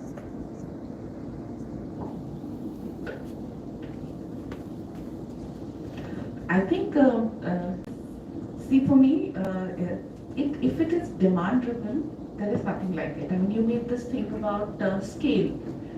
The beauty about India is we build for scale. It is not about scaling up. I mean, you hear the stories of Aadhaar. People give you war stories about how that got set up, etc. So, firstly, what we need to do is again, as you said, is have to be opportunity led. This is what it means for you. What are we going to do about it? I can tell you that the moment you start talking numbers and data, all of us as humans respond to it. Even if that equation doesn't mean anything. I'll tell you 2 times entrepreneurship plus 3 times finance is equal to 10 times women entrepreneurship. Suddenly you will be more convinced than anything else that I tell you. So we have to go data first. We have to create more and more evidence, and the work that you are hearing about is creating that evidence. You have so many other people in the audience who are also working towards that. So more evidence that we are able to take to. You'll get more financial service providers. You have government support, but I think the gender intentionality piece of it just needs to be, I think, woven. The technology is not neutral. Markets are not objective. So we have to design for gender intentionality, and it is only can be opportunity led. I'll like to also contribute as a women entrepreneur myself. I would tell you that over a period of time, you've got dedicated cohorts now from a lot of agencies which mentor women entrepreneurs. And one important thing that's being done now is the kind of supplier access that these women entrepreneurs specifically have. And that actually encourages and brings a lot of success stories for more and more women entrepreneurs to come on board. And a lot of companies are there which have got policies where there is a level of grading for suppliers, and in that, if you have women entrepreneur over there, you have those extra marks which are there. So these are small little things which are there, but I'm sure that will create a lot of encouraging impact. Yeah, we have one more question. Last question, guys.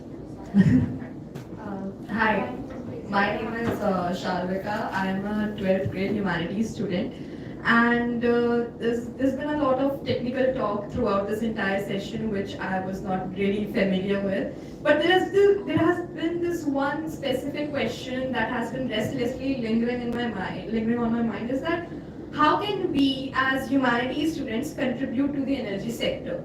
Because we officially are not really in touch with all the scientific stuff about how, all the technical stuff, and just, but it's really making me restless, because I really like how we're like supporting this movement of encouraging more women into the energy sector, and I really want to be a part of it. So I am just really excited if there's like any way that we could participate. Okay. So your question has a lot of respondents. So we will go to your question, but I'm sorry that it will have to be the last question. Okay. So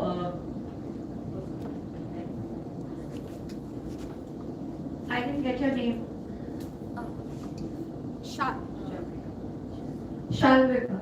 Shalvika, I'm an arts graduate. Humanities students, raise your hands. You work in any sector and you have to adapt. Turn somebody who's worked in manufacturing and now in energy sector. So you have to always adapt over there, and you have to always understand that while there has been a lot of talk about the technicalities of grid and power generation, the other side of energy is about energy products which are made for residents and households, and there's a lot of contribution of user understanding on that. We are working in cooking sector, and you need to understand what the user has to say about the technology. So there's a lot of scope in energy sector of arts and humanities students also. Can manage energy. Management of energy can be held by Thank you so much for that question. It's such an important question. And I want to start by saying, imagine if we had an energy system with no people or rules. Would it run? The entire, everything that we see around us, technology, is run by people who have to make decisions every day, or at different time scales for years or whatever, right? And it's also run because there are rules which talk about which plant should be run at what time, or how should an investment happen, how should someone make a business decision. And to understand how people and rules interact to get to certain outcomes, we need the humanities, right? How do people even make? So in my team, although we are at an IIT, I've got a behavioral scientist as a collaborator. I've got a student who comes from a sociology background, and without them, I wouldn't be able to come and say here that there are certain distributional impacts of energy transition, right? And so just remember that at the heart of all technology, if you want to run any technology, there's always people and rules. And as long as you can think about how these rules and people affect outcomes, that's how you make humanity, the humanities matter.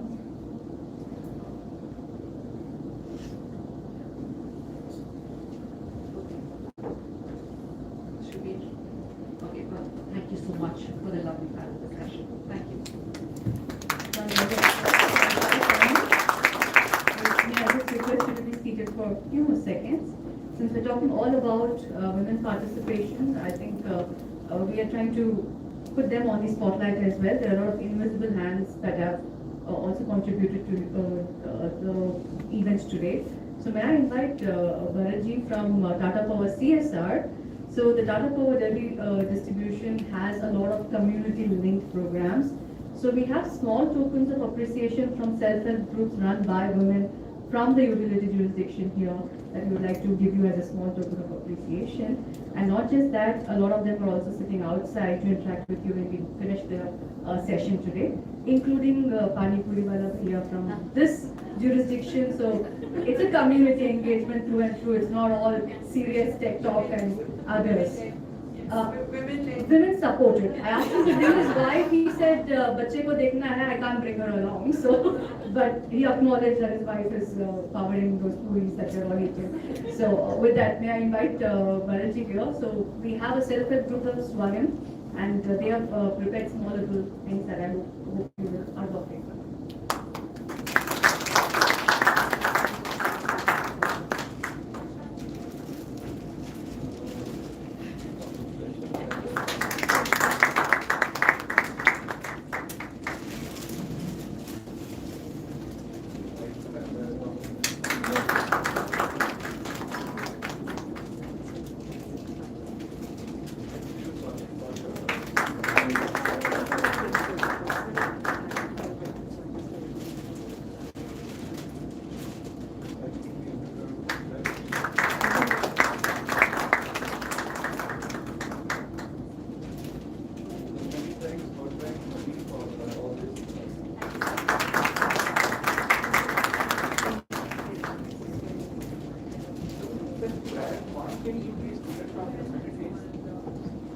I think the humanity people can play the most important role in this stage, in this forum.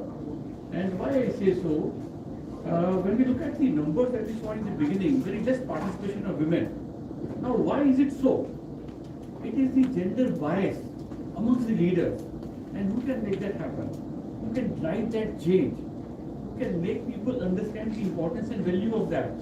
If you link the humanities with the business language, I think that is the biggest change that we can bring through the humanities people here. So many best wishes going forward. Thank you. Thank you. Thank you, sir. Thanks, Maria and the panel for such a lovely discussion and for setting the stage for the second panel. So before we jump to the second panel, I think we have a short little video introducing all the 12 remarkable women that are featured in the first edition of the Energy Dozen. So maybe just have that projected on the screen, please.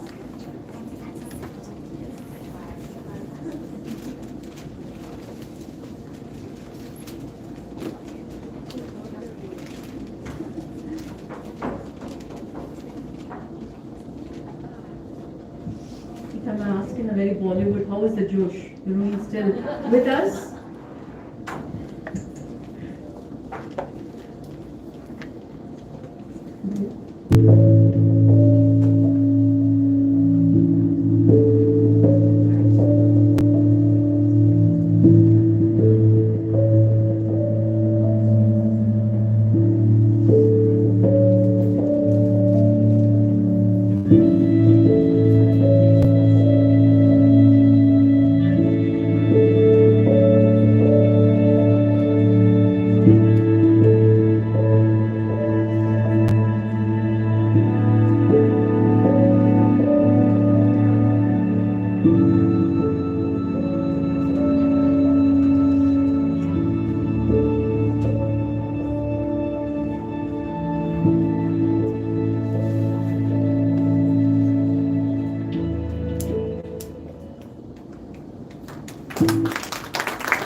Many of them are spread across the country, so not everyone is here with us physically, but in spirit they're all here. So I encourage those of you who are curious to go look at their bios, their journeys, their tips for all of us on how we can join the energy sector, or if you feel like changing tracks within the energy sector, how do we go about that? So with that, would like to invite the second panel and the speakers. I'm already here, so the moderators, that's easier. So I would love to have Dr. Shivani Sharma from Hitachi Energy, someone who I admire dearly, and someone who's not very shy from saying what needs to be said. And that's really nice to have more women speakers who sort of challenge the ecosystem. So welcome, Shivani. Then I would love to have Ms. Kiran Gupta from Tata Power DDL, who has, I think, fundamentally changed women representation in some of these hard to abate men sectors, I would say. But yeah, she showed how it can be, you can be technical and be in the utility business and be a woman leader. So there's lots to learn from her journey. I would love to invite Suhela Khan, who I've had the pleasure of getting to know over this journey of this project, who is part of UN Women and is leading quite a few programs there, and looking forward to hearing a lot from how we can collaborate. And then lastly, I can say a dear friend, Smita from the EU delegation, who is driving the clean energy program under the EU-India Clean Energy kind of partnership. So she has a bird eye view of many of these programs and would be able to throw light on how we can sort of, again, take ideas to action. So with that, I will quickly jump in to ask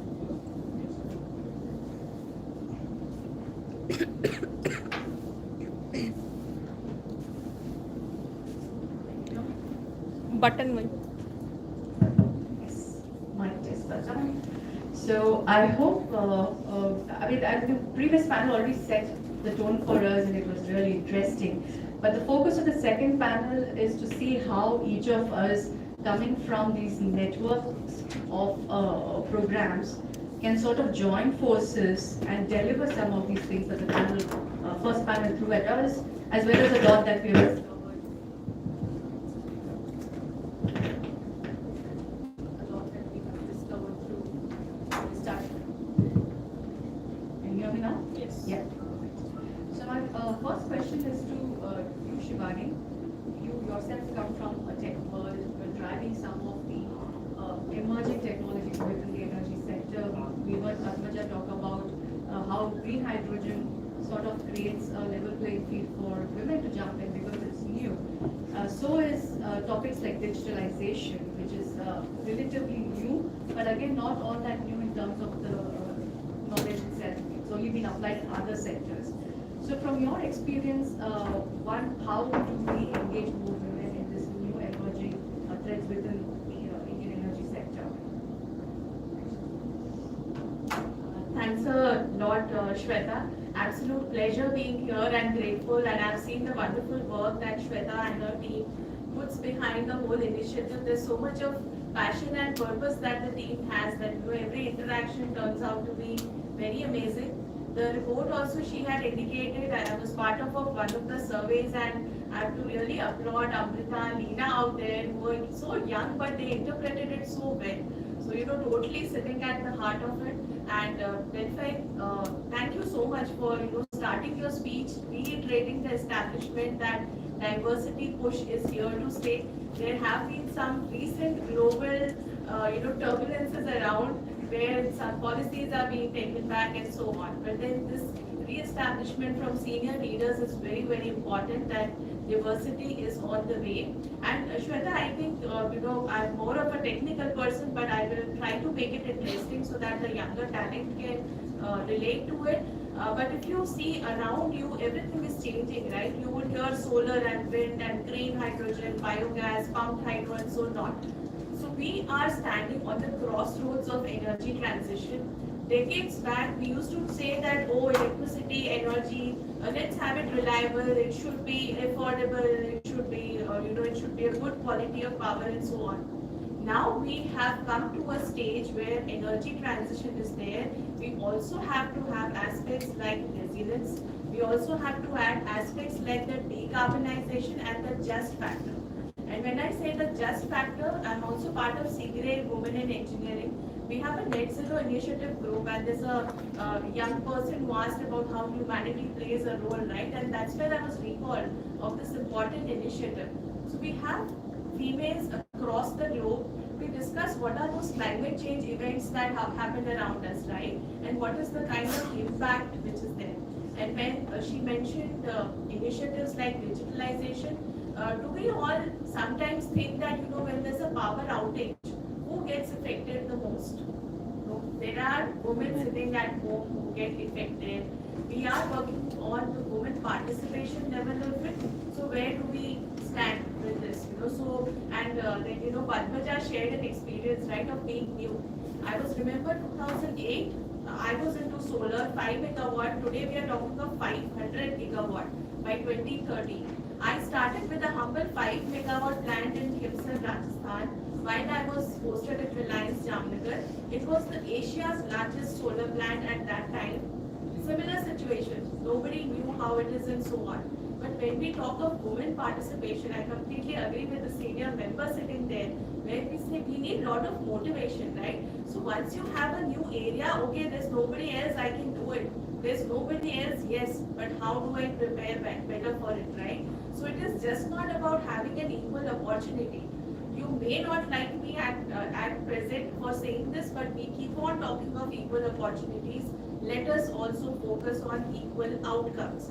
And how do we go about it? See, at the end, businesses would love you, whether you are, a male or a female or from any particular country and so on. Once you are there on the table, you give the results, you show your value, and let us come out of that thing that, I'm a man, you are a woman, or you have a skill set, there's bias around. I agree, all of it is going to be there, but especially the energy transition, since we are new, there is a fresh skill set that is required. Shweta had some mind-boggling million jobs which were there, right, by 2030 and 2050 and whatnot. And let me tell you, representing the industry, we are looking for power system engineers, but we do not find the correct skill set for it, right? So being a male or a woman, I may say, no, I want to work into the RE sector. What do I do? Tell me. All of us have to do some homework. If you really have that, inclination of working into that sector, you should be well aware. Play on your strengths. What is there? Be aware what's happening in the country. Do I have some little thing which I can show? Maybe some innovation project, right? Some report that you went through, some small macro that you developed out of it, some innovation that came out of it. So your curiosity combined with innovation is going to give you that skill set which will take you through this energy transition. And I'm very, very optimistic that women are going to lead this. Leave aside the previous historic conventional energy sources. Renewable and many sources are here. And the most beautiful and the last aspect that I would say is that no country or no market is 100% mature as on date. So when we say it's not mature, that means some of it might be pioneers, some of them may be developing, and there's a huge potential for us to go grab the train, bus, aeroplane, rocket, satellite, whatever you are able to grab. Let's not miss this train about the renewable, about the energy transition, but at the same time be true to yourself, have that passion, have that performance linked to it, and then I think we are already leading it. That's what I imagine and believe in. Thanks, Shivani. Thank you. Post-feminist outlook is important, right? Yes, our previous generations did a lot of firefighting for us, so we have the luxury to look beyond and shape things. So you said aeroplane, bus, train, whatever we have to go. Since Possibly an electric vehicle, I'm working on doing mobility. Yes. How it's powered, yes, secondary. But how do I choose where do I go in this transition? Because it's not that easy even for all of us working constantly on this. So what is it? How can we simplify this problem for the younger generations who are upskilling? And you also represent two very important associations. You come from the Industry Association of IEMA and from the Technical Association of IEEE. What can these networks do to help us go to the right station to go the right way? Okay, thank you. And I think, we in the previous panel, there were a lot of points being said about how we keep on balancing our personal and professional lives, right? And then typically, due to our inherent characteristic, we do have the leaky pipelines during your early education, during your engineering and job and whatnot. You might have a chance of dropping down. So first of all, congratulations to each and every member who is here in this forum, because reaching here itself is a part of a success milestone. and also to the male colleagues, because being here as allies, as our co-partners is a wonderful thing. And coming back to your question, what can networks do? So Shweta, if you know, many times you also sometimes script, why do you need mentorship? Why do you need sponsorship? Why it's not required for men and so on. So if you traditionally go back, maybe there's some bro code out there, or some gangs out there. I do not know what's a good word to say, but there are people who will by default motivate each other, right? There's something which went wrong, they'll go on a break and say, hey, Mr. XYZ, this thing, just take it. Oh, okay. And whereas for a female, we do not have those very networking opportunities. Rather, I would say we are multitaskers. We are really time conscious. We want to start and finish on time because we have other better or other important things to do in life, right?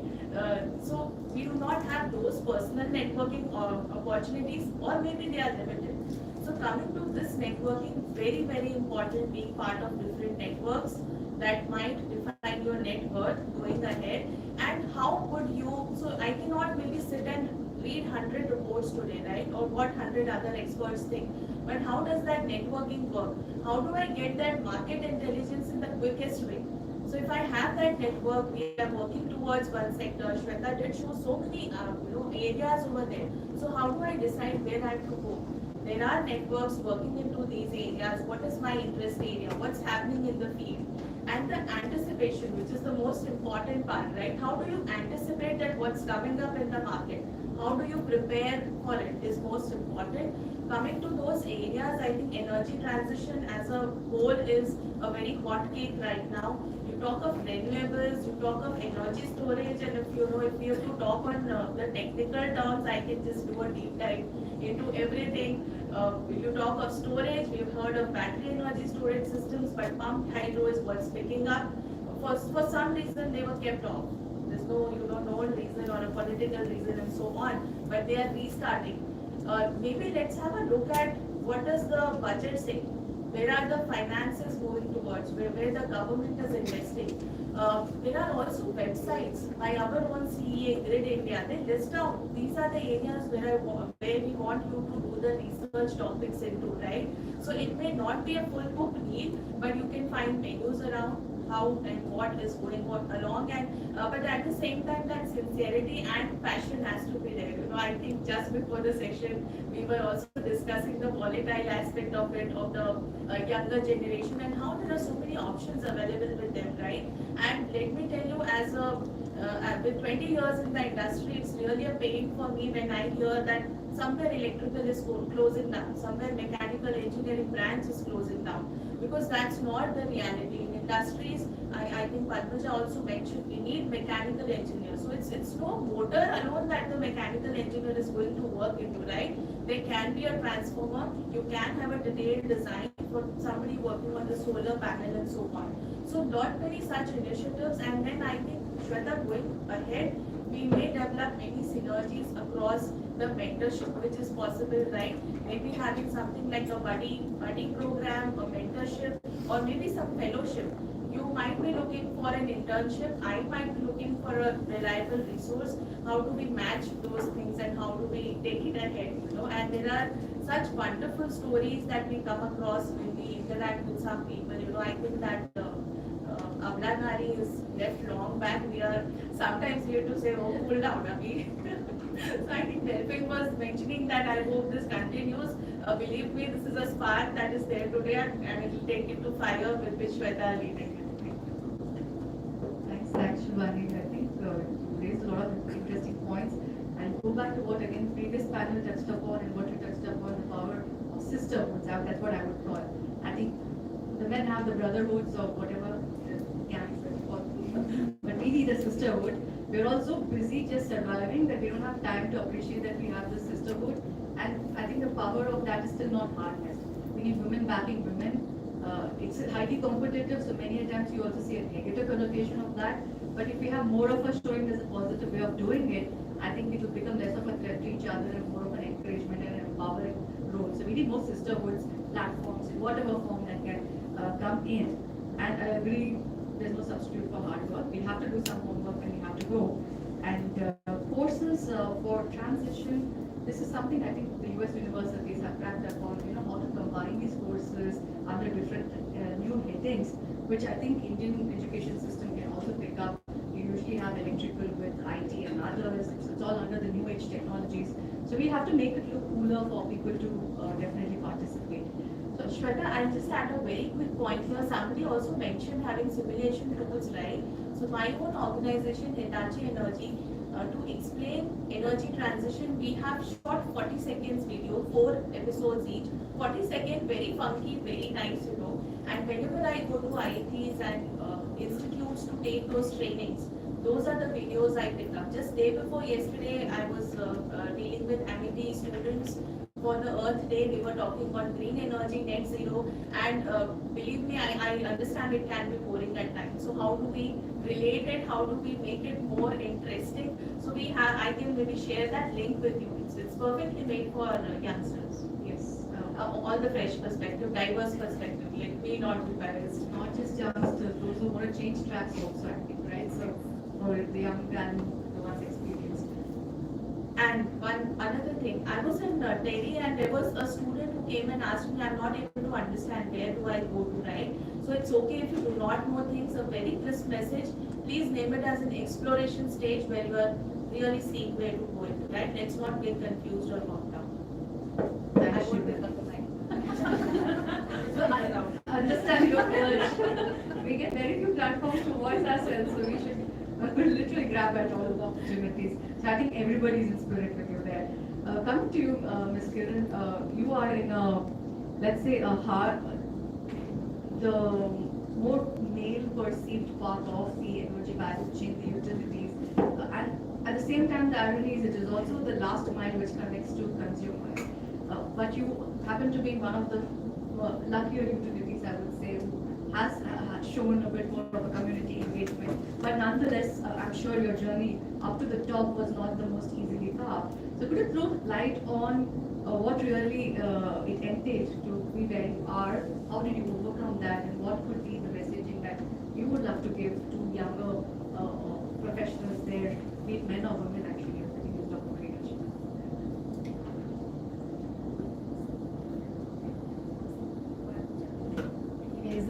Good evening to everyone. So yes, lucky to be a part of Tata Power family. So just to share on that note, I have total 31 years of experience. So I chose to have a career with Tata's only. And initial 10 years I was with Tata Consulting. And definitely Tata is a good employer, and his others are also good, no doubt. So yes, lucky me to be a part of this family. And what you asked about the journey. So it has not been easy. Let's be factual. Let's be realistic. I always talk to my team. So we need to be realistic, and we need to acknowledge the facts. Be it talk as a friend, as a mentor, as a senior. So I always encourage team to be realistic when there is a business decision or a discussion, to have the data, the facts with us.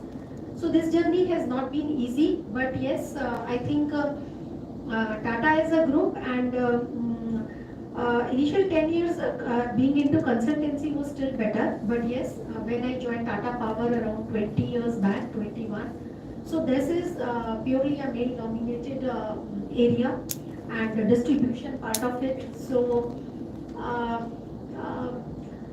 in the engineering part and all, it was challenges were there. It was full of challenges. Acceptance was not easy, but I think a lot of hard work, some support from the senior management, guidance, at times support from the peers also. But I think over and above everything, for any, I won't now make it gender specific, for any individual to pursue, it is yourself, anyone's, it is the self, which has to be at the top of everything. Because those environmental things, support and all, they will be at times plus or minus. But I think it is the individual's own persistent drive. This is what keeps one going, be it male or a female. So I think that was there, support from the family, and what Shweta said, what you also said, I think we as females because of those multi responsibilities which we have. So by virtue of those responsibilities, I think we get less time to connect. So as everything has a pros and cons, so connecting and networking has some plus it has some minus also, I think. So I had been always focused about my work. Many a times my colleagues would say, madam ये CUG phone जो है company ने बात करने के लिए दिया है, कभी उठाकर फोन कर लिया कीजिए, बात कर लिया कीजिए, right? So I was always engrossed in my work because of balancing both work and home. So वो जो network अगर कम connect किया, so the positive part also we miss, but the negative gossips also we are little away from that. So one is focused on one's work. So I think that was also one area which kept me going. So I was really away from the many talks and all, and then people would come, the teammates, my juniors would come, अरे madam ऐसा हो रहा है, आपको कुछ नहीं पता, आप बस काम करते रहिए. So हम काम करते रहे. So that kept me going, and I think it is one's own self-drive, the hard work.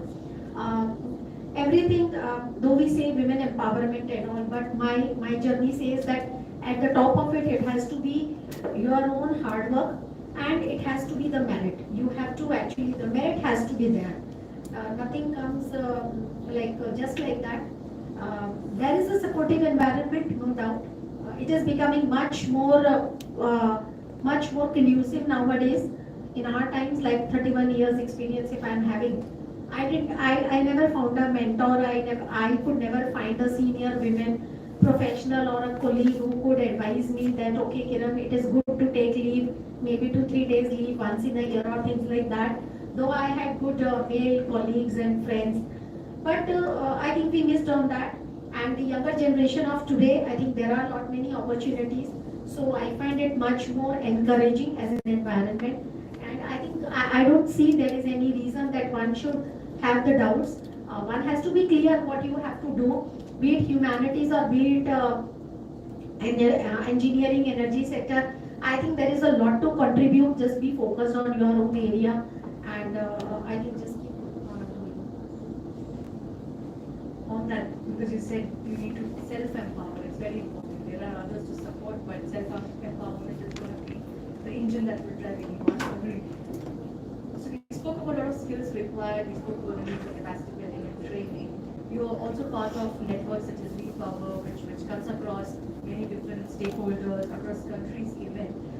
What has been from your experience within those networks? What's worked when it came to developing these trainings and delivering? And where do you think we can have scope for improvement to come together again as a community and perfect these, or rather increase the impact of such capacity building programs? So I think being a part of such platforms, it actually kind of widens the horizon, and it kind of gives the opportunity for one to understand. Like when I first attended this UN WePower platform in Nepal, I think it was conceptualized somewhere in 2018. Okay, maybe I think 18 only. So that was the first year of its launch, and it was in Nepal. I attended it with one of my colleagues, and I never thought that it would be a subject to be kind of pondered about, because me being a Delhiite engineer, co-ed school, I never thought it's difficult, but is there a question mark among the female engineers or the girl students? But when I went to that platform, now there were numbers of female students were there.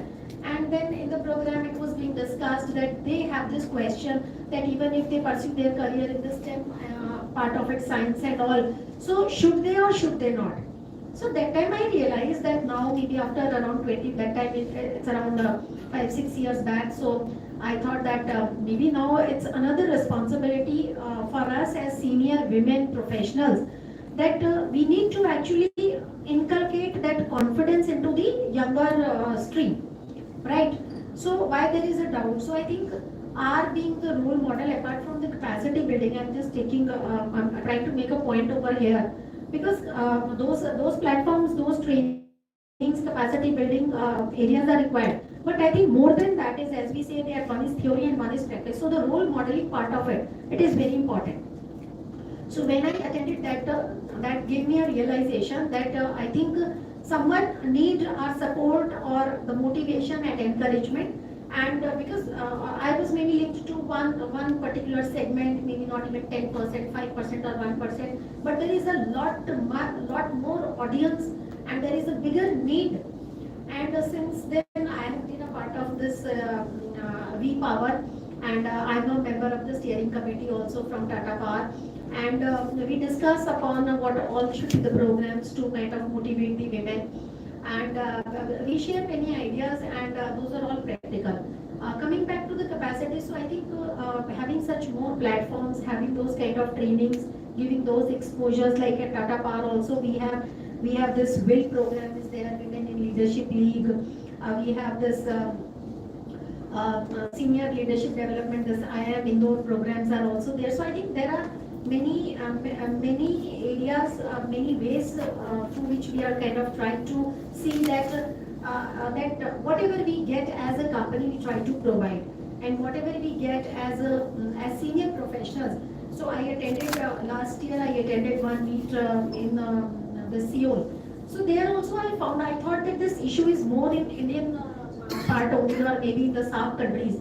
But when I went to Seoul, again the same thing was there. So there is this little kind of an unconscious bias, and again the women over there were also expressing. So I was like wondering, I think that we are all the same, like. So the need is there everywhere. It's only that we are in one part, so I think we are more updated about or aware about that part. So I think such platforms are really important. Such connect and networking is important. We need to, again taking what you said, we need to motivate each other. That brotherhood is there, but that sisterhood or whatever you may call it. So I also tell it to my team ki bhaichara, matlab bhaichara is there, but again we have to come to the facts and talk with the data. But we need to be inspiring each other. We need to remain connected, and we need to have these kind of programs. In Tata Power, under the renewable part, we had started with one solar manufacturing plant at Tirunelveli, I think. So in that location, when we started that plant, so we wanted many employees to kind of for the solar panel manufacturing. So a very good move by our teams, by our colleagues in the renewable team was taken, and by the management. So I think more than 80% Bharat can add. I mean, I'm a little bad on these figures because mostly into the collection and commercials. 80%, more than 80% are the women employees. More than 80% on the field, on the production line are women employees, and those were hired from the local rural villages around that area. So it was a cheaper employees which we could get the team, and they also got a new opportunity. We could hire them. So I think we need to see that what all are the areas where we can have women. So everywhere we are not kind of, when we say women in energy, so everywhere it is not a very good rocket science which is there, and unless someone has done a STEM and all, so you can't have the person on roles, or you can't use the skills. So I think there are multiple areas. It's what matters is the attitude and the aptitude, be it at the employer level or be it at the individual level. Very good points raised by you, and I think it concurs with what you panelists raised in the previous panel as well. Empowerment is different for everyone, so we have to see how to tailor that. Sometimes I completely agree with you. Sometimes coming from an urban, cosmopolitan city in India, gender may not be the biggest thing that's affecting me, at least just yet. So we have to be cognizant though, but the ecosystem is not all the same for everyone. So we have to see how we can inspire, promote, take lessons, encourage each other, completely taken. And again, I think one of the panelists previously mentioned that we need to have like a target within companies to have women be a part of the workforce. And the example that you gave of solar manufacturing is in fact a great example of how if the management decide, then all of these are issues that we can sort of improve and be more inclusive. So that's very good points from you. Thank you so much. On that note, I'm going to now move to the bigger networks cutting across, as Skin also pointed, across countries. Smita, you represent one of the largest multilateral programs, sorry, not bilateral program, the EU in the Clean Energy Climate Partnership, and you yourself have worked in a lot many South Asian countries. So could you throw some light on what are the best practices from across these different programs that had a gender lens to it? Thanks, Shweta, and thanks to the audience for being patient and still being attentive. I hope so, and especially the kids who are here late in the evening. So thank you for being here. Shweta, the European Union, we are very happy firstly to partner with Lawrence School of Regulation, with PwC. I have colleagues here, sitting here, also gender balanced, one male, one female. So very happy to see that we are practicing what we are talking about today. The EU identifies gender equality or gender mainstreaming as one of the critical benchmarks for all our projects in development. And it has been not from last 5 years, I think it has been there since I joined the EU, and it's been 18 years for me in the European Union.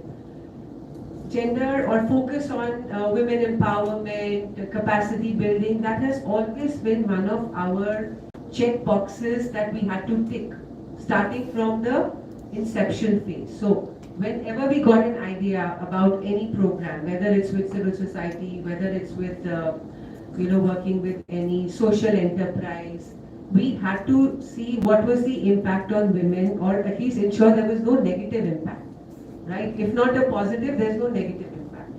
So for us now, since 2021, the focus of the EU has been more on investment programs to ensure the involvement of private sector, and again leveraging all the big investments to ensure that the benefits are trickling down to the society as a whole.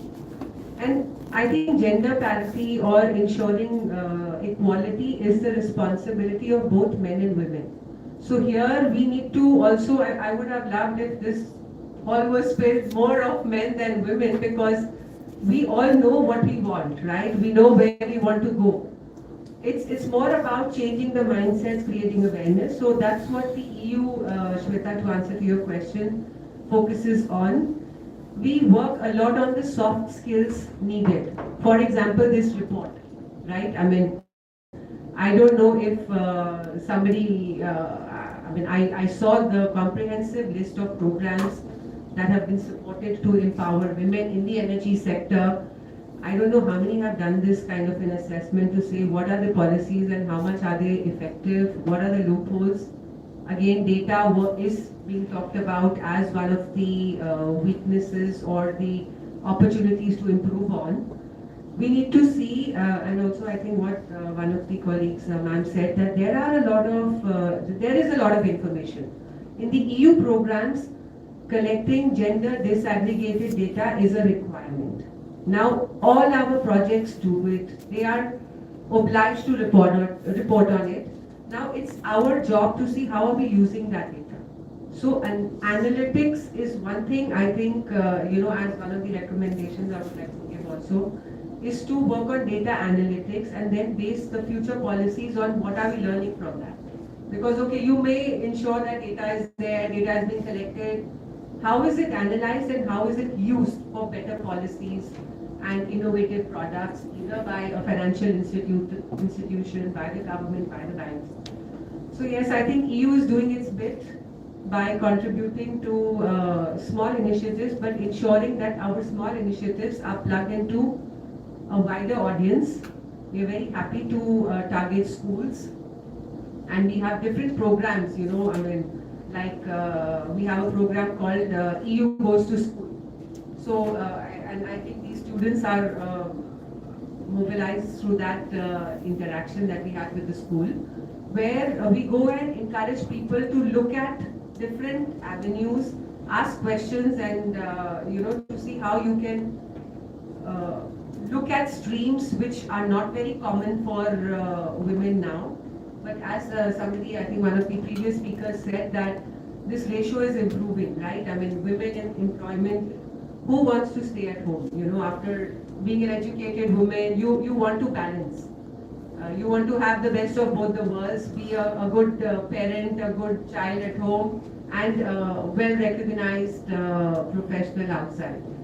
So that's the awareness raising, capacity building, sharing of EU best practices with other countries in the energy sector, for example. So I mean, that's what EU intends to do. We partner with a lot of bright and upcoming institutions. We work with the UN Women, we work with Florence School of Regulation, we work with, I think, all the good organizations who are happy to work with us. So yes, that's what we are into. Thanks for that. I think I must really appreciate you and the team because you take a chance on people, and I think that's most important, and then the discovery happens. But I'm not going to let you off that easily. I have one more question for you.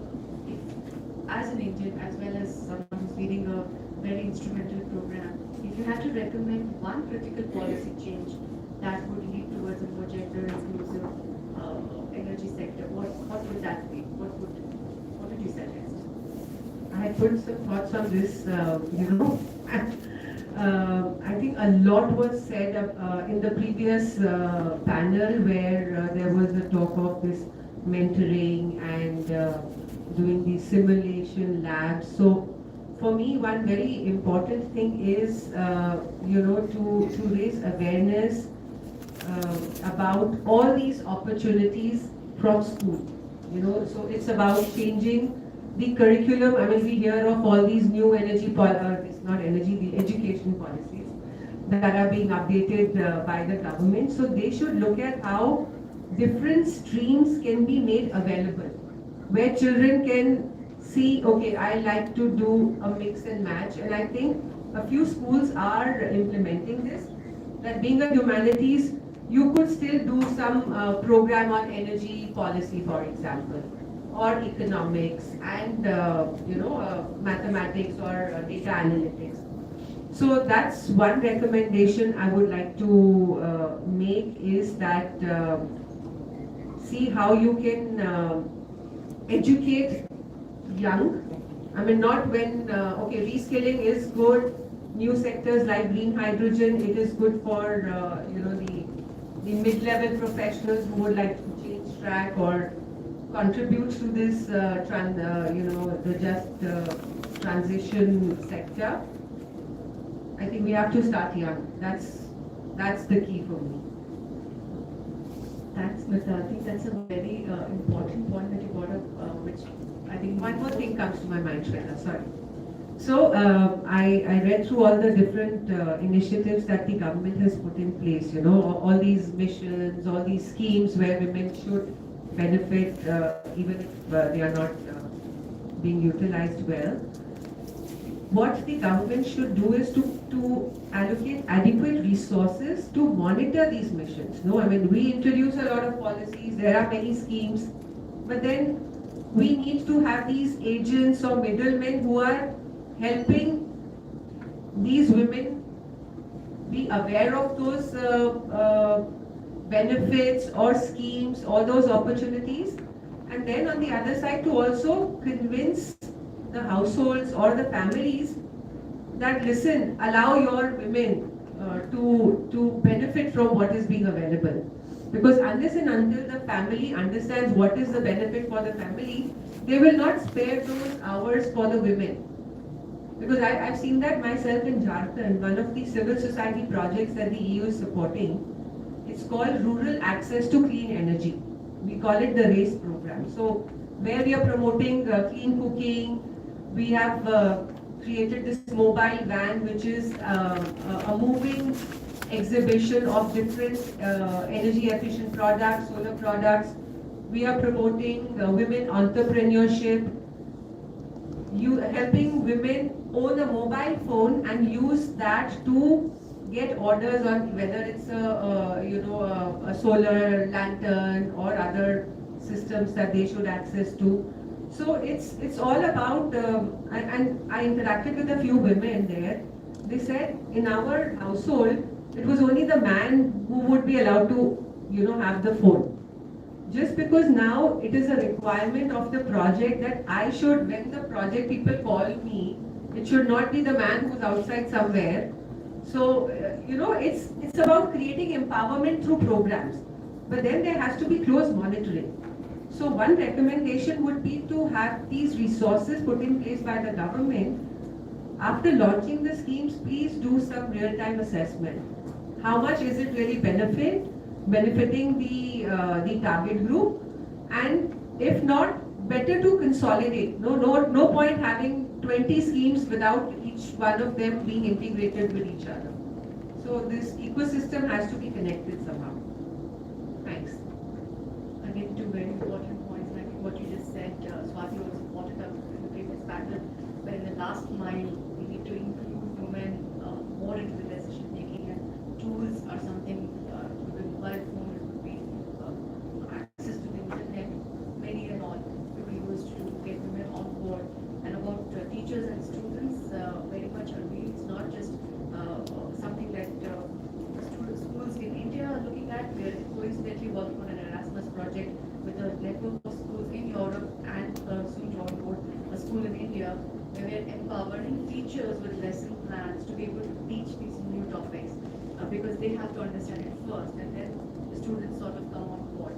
And that critical age of between 13 to 16 is important for them to frame their mind on how to be a part of the larger movement, where it's going to impact them no matter which stream you study, by the way.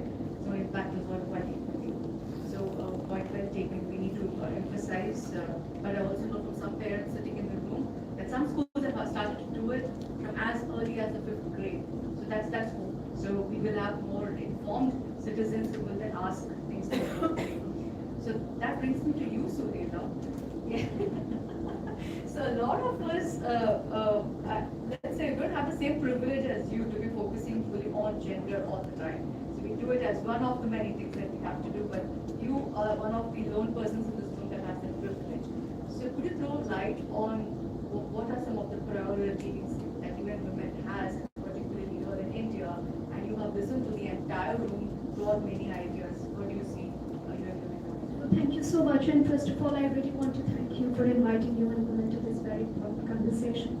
So since I realized that there are a lot of young people sitting in this room and a lot of them are online, I just want to set a context for them, that why are we even in 2025 discussing about gender equality to be able to pursue it, and still we have a long way to achieve that, right? So, I'm talking about the context of India. At this point of time, I'm not sure how many of you are aware, but women's labor force participation is 41% as per the Government of India statistics. Does anybody know what is men's participation in the workforce at any point of time? Raise hands.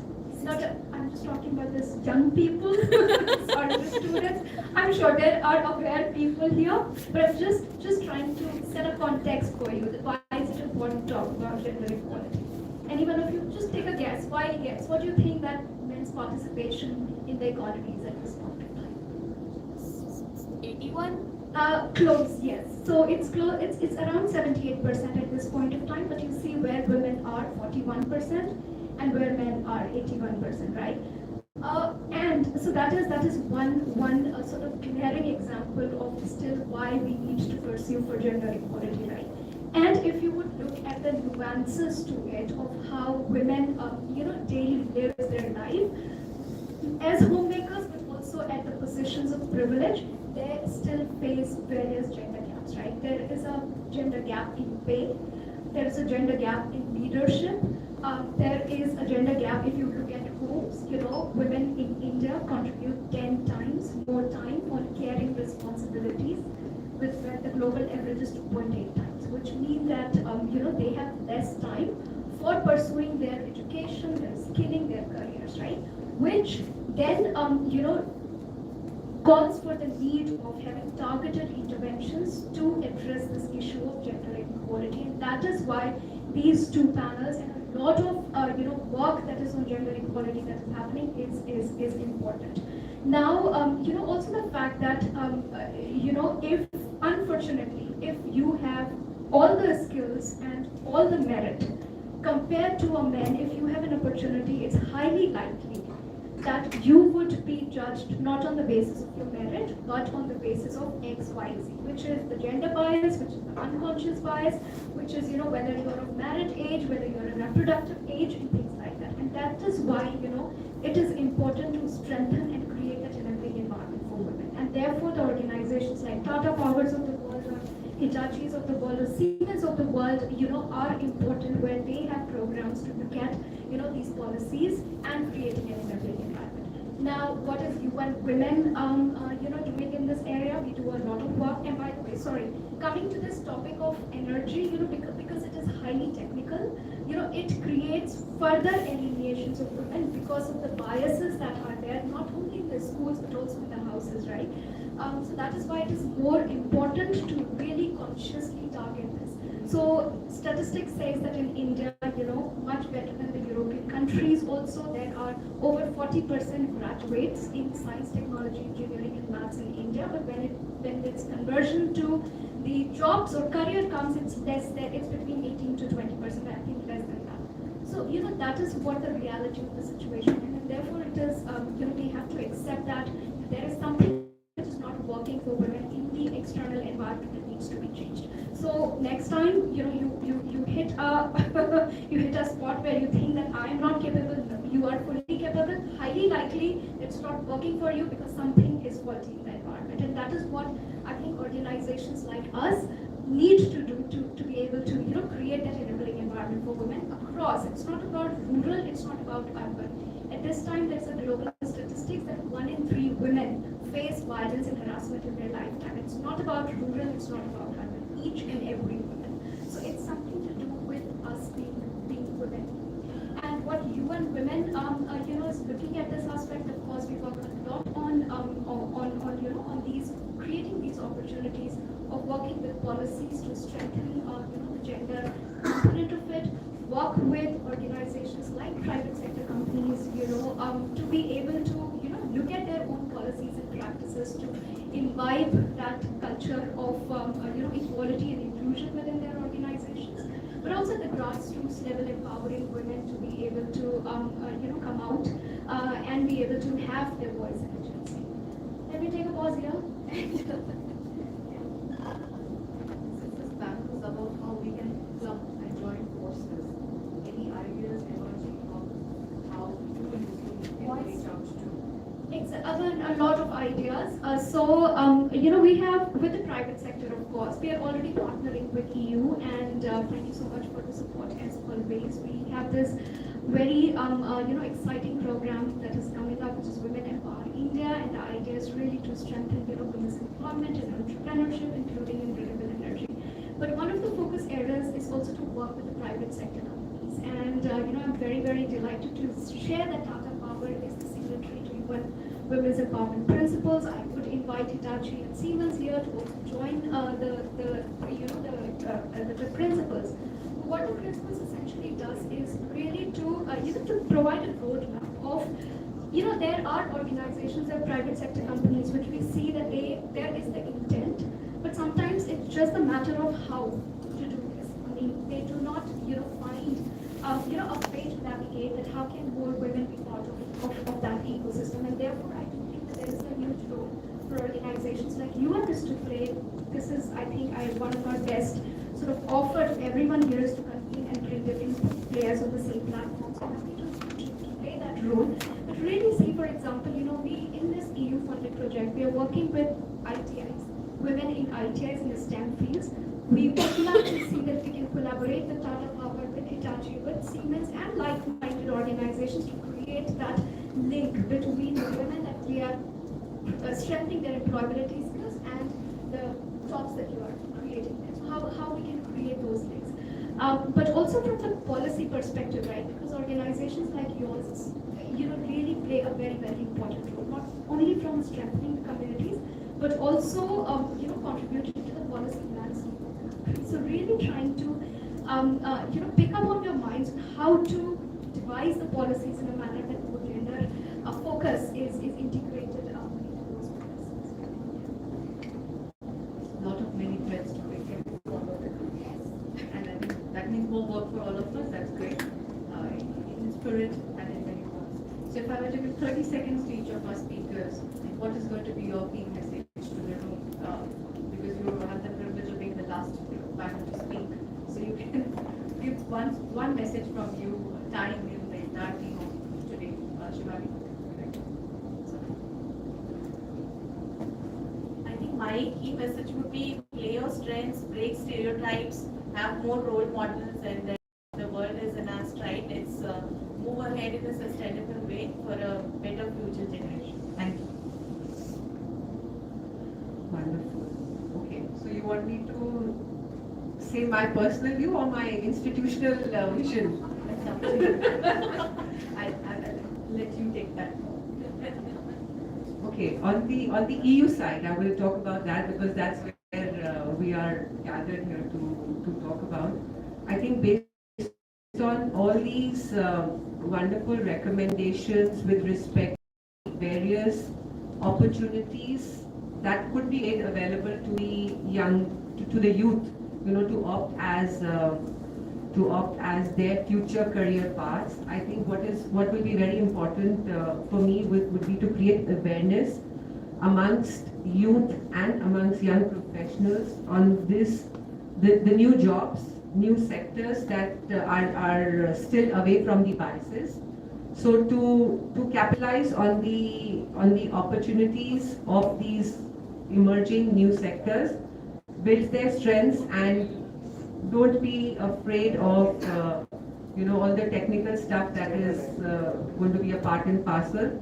You will find a way. I think it's always a teamwork in this sector, so you have to find your niche, but you should not be scared of sectors which have been traditionally male dominated.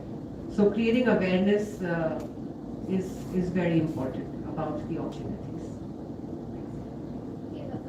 So, sorry for the gloomy picture that I presented, but what I wanted to say that there is much hope at the same time in this world. I know that Delphine started with the point that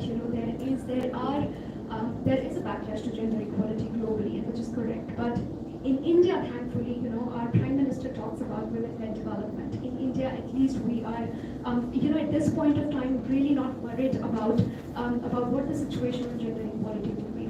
We have continued to have those gains that we have already earned, or where are we going in this direction? Thankfully, it is we are at the same spot here. But what I wanted to tell our organizations, and there is an intent in many of the organizations to create those opportunities for women. So just look out for them, and we should be fine.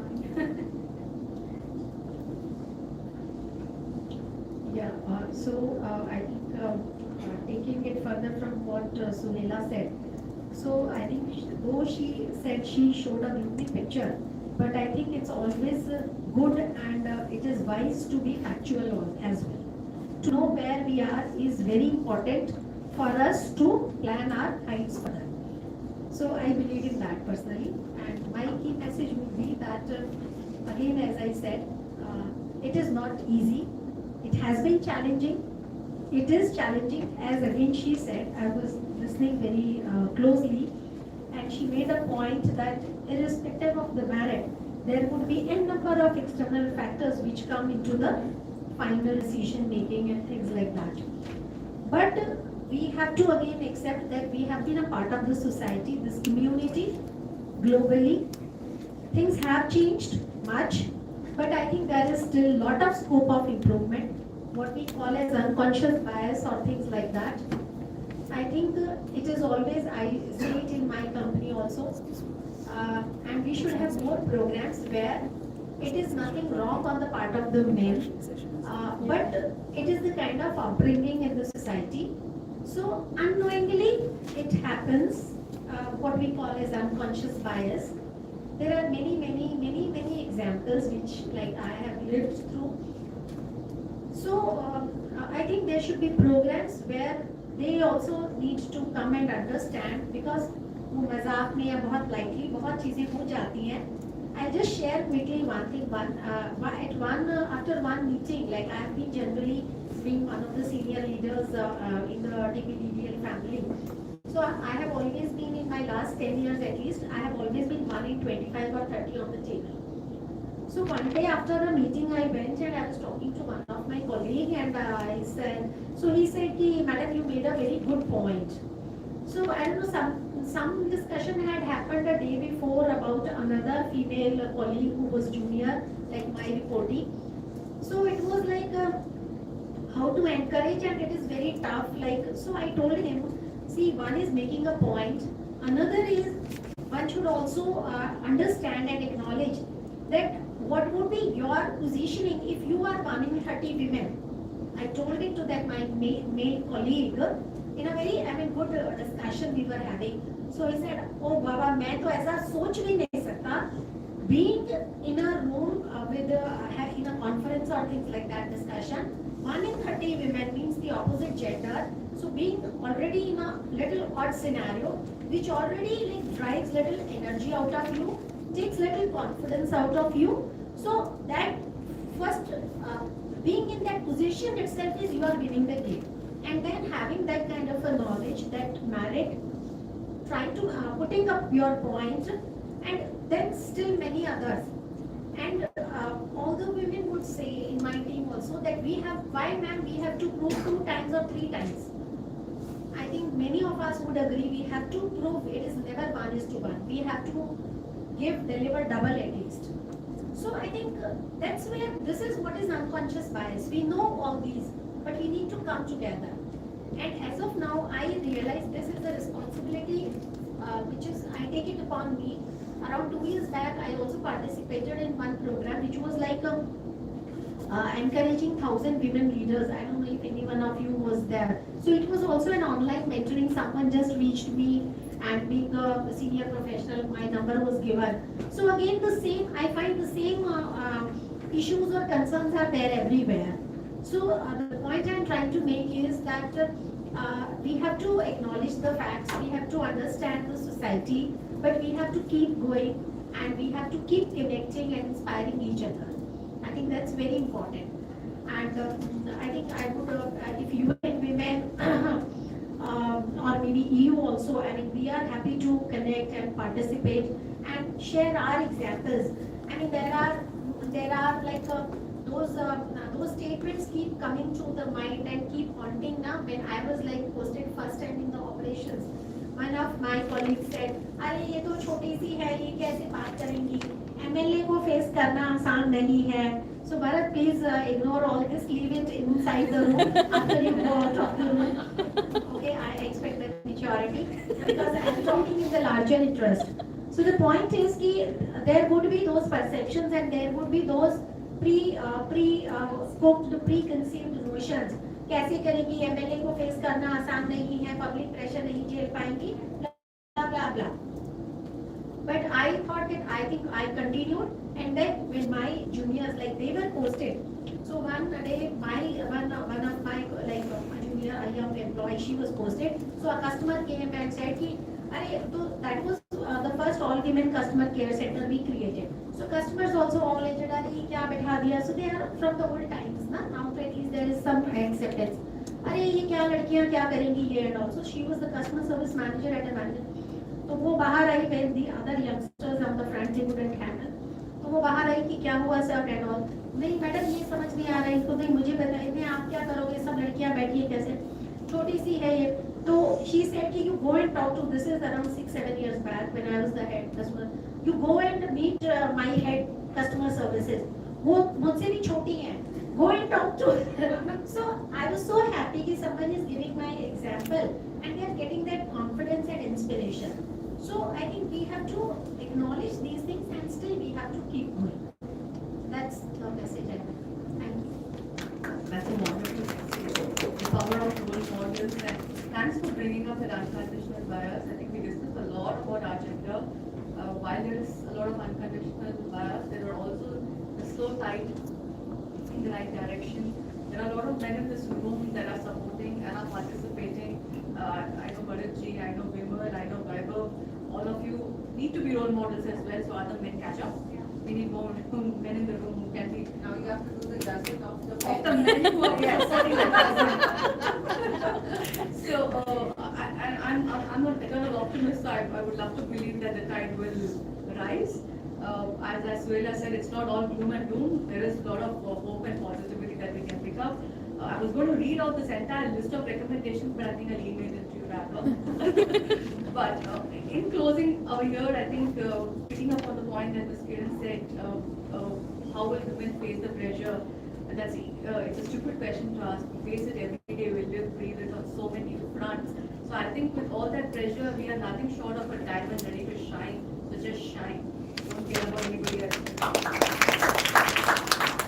So I'd love to thank all my panelists for this wonderful discussion, and also with your permission, I will just roll over to the section with Sunela calling the floor. You're here, you don't have to do all onboarding and offboarding the stage, so you can continue for 5 more minutes.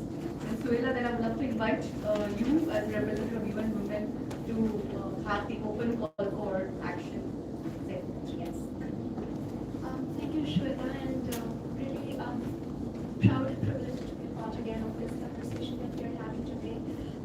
And really, glad to be a part of this ideation process to do some thinking around what we can do as a collective towards moving the needle on whatever capacity we can on gender equality and women's empowerment. And you presented the study, and I was part of, fortunately, the MNRE RE Invest forum, and with GIZ and PMZ, we developed this action brief, which reiterated almost whatever you shared. One of the additional things that we also discussed in that forum was really looking at women as energy consumers. So really women as consumers of productive use of energy, productive use of energy. So really trying to see that how forums like these really create opportunities for having the conversation, but also looking at nuances of gender in the energy sector. So energy doesn't initiative. So point was I was trying to make was that one of the recommendations that came out was really around this role modeling, and it was identified as one of the very key aspects for women to be able to getting motivated to see other women at that place, which makes them think that okay, if she can do it, I can also do it. And I think that is the power of seeing is believing. And we really appreciated the fact that there is a merit in looking at putting women who have achieved and who are in the process of achieving is still needs to be at that pedestal where they can be a guiding force for many of us sitting here.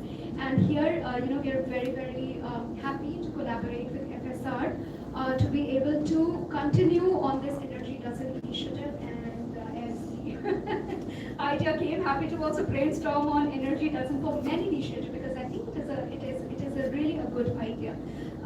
So as UN Women, taking this a step to collaborate, but I would also like to invite each one of you in your organizational capacity or even in your personal capacity to bring or contribute, how we can move the needle and how we can really empower women in this space of energy. It could be in the area of women's entrepreneurship in energy, it could be in the area of women's employment in energy, it could be in the area of women's, access to energy as producers, as consumers as well. But also one of the aspects that we discussed was also financing. And I know that GIZ is sitting here and there is a conversation happening at this point of time on larger collaboration with the government of India, and really trying to see that how gender plays there and where it features. So really trying to pick up on your brains and having like an open invitation to all of you to join us in this initiative. So any ideas I would love to welcome here on behalf of FSR and Global.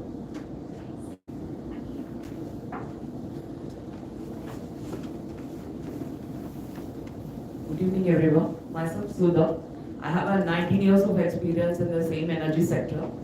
Okay. So I've seen that women. I'm a feminist also, part of it. Okay. So I want the women should be everywhere. That is what my personal agenda also on this. That's why I also came from my company side. And my view and my suggestion on this is, that in the current scenario, women career is like a pyramid structure. So the women will already be in the 70% in the first level. So going to the leadership, it's like a 1 or 2, like overall sitting. I'm thankfully for that. But at the same time, that to reach that level, there is a major gap in the career. So I recommended in the career gap, who were women having the career gap due to various reasons supposed to be considered in the industry. See, that is one of the lagging situation what I'm seeing in the current industry. So whoever having the gap, like 2 years, 3 years, 5 years, even though she have a potential, she have a skill set, everything which have the current update, but companies are not ready to take that person into the consideration compared with men and women. So that area I feel the lagging.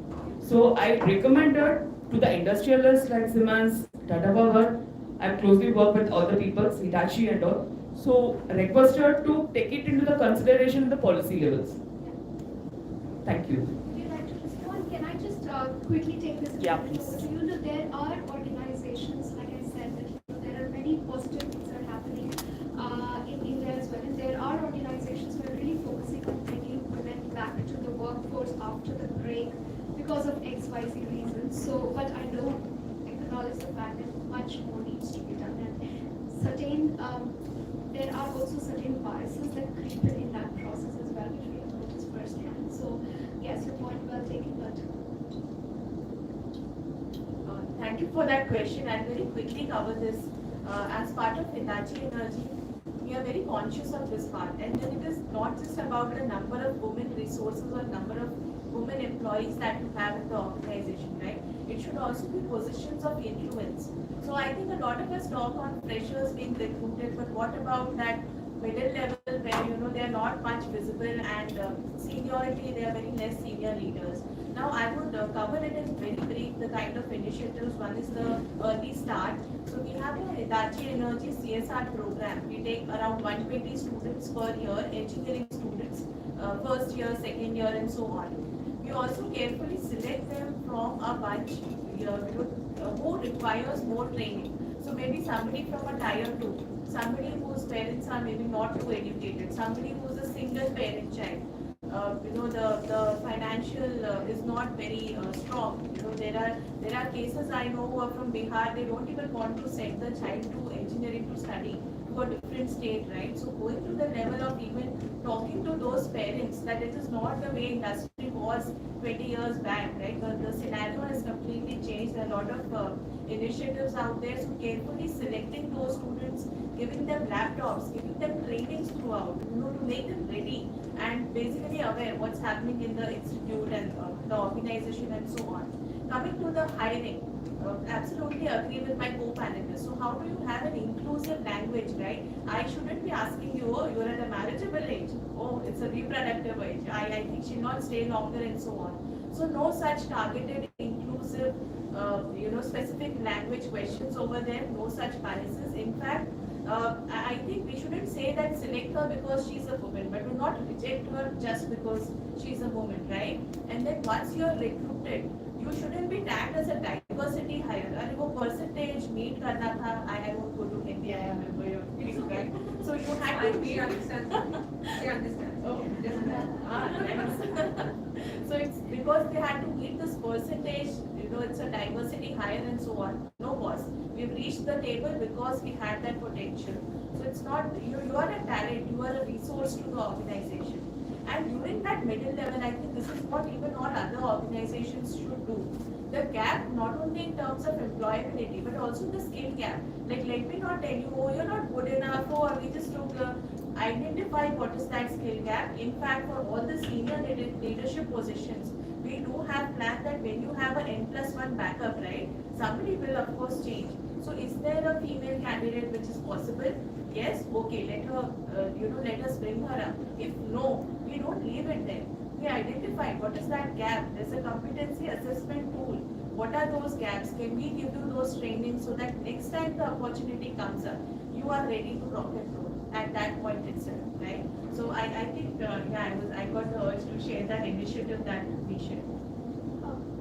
we would be happy to create a platform for you to be able to share such practices with other private sector companies to learn from you how to address those biases in their recruitment process. That is something which we can surely do. Hi. So, first of all, gender disparity. It was very intriguing to have those numbers right here while we are discussing this issue. So, and thank you Delphine and Smita and Shweta for this wonderful initiative that you've put together.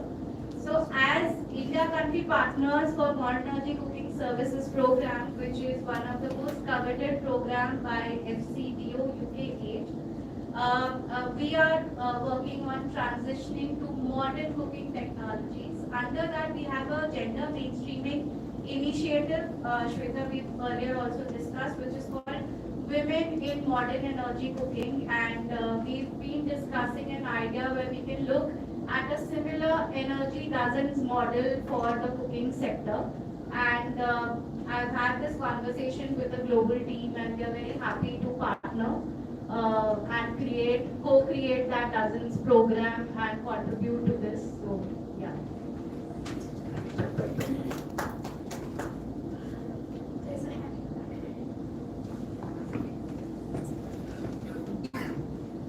Hi, I'm Suhasini. I work with Microsoft. Suhasini, can you speak louder? Hi, I'm Suhasini. I work with Microsoft Consulting. So, thanks to all the panelists and all the people who also spoke before, and all the women. One, to not just share about your work, but also to share about your personal stories and journeys. I guess those were particularly very inspiring, being a woman in the room to hear that. So, personally, I would say that have made me feel elevated. So, I guess thanks for having these spaces, especially to like really motivate all other women, especially at the mid-managerial roles, to feel that what are the spaces that we want to take up. So if I talk about 2-3 key points which I think can be taken up, which I feel are very important from the conversations we have had. One, that we have been talking about the gender disaggregated data, how that informs policy, programming, and how do we inform the functioning that we do. So one thing that I feel is very important, that in all the room that these conversations are happening, we have been starting the conversation about all marginalization and all intersectionality on women in rural spaces, women in tribal rooms. So how do we keep that conversations alive? So from rural to marginalization, there are a lot of unpacking there. So in all of that researches, in all of those solutions, so one, building evidence, one, building support system. So how do we unpack this group of women, which is one among rural also, how do we look at the caste, class, religion, disability, which is something that we need to, now it's a high time that we need to start talking about in the rooms, in our studies, in our solutions, in the work we do, is something that I guess in all the collaborative work we do, we can keep now taking up one, any of the one important intersectional lens or the point that we do. And second, which I was thinking on, we keep talking about bringing back women to the workforce. So here, I guess a lot of conversation happened around it. I would come back to the conversation that put light on mentorship. So there is a lot of women who are at the verge of leaving. So one is bringing back the women who have left the workforce. One is all that efforts to bring women in the workforce. One is women who are really in their 40s, who have worked, have grown up to that ladder, trying all the efforts, have become like all those roles, and you see everyday story of them struggling. So what kind of, I guess somebody really pointed that point about how bhaichara, like somebody talked about it. So I guess as a woman now in this space, I'm hearing this story of so many women I know across South Asia who are really in that space now. So like space like this today, like something like this that I can speak about it today here.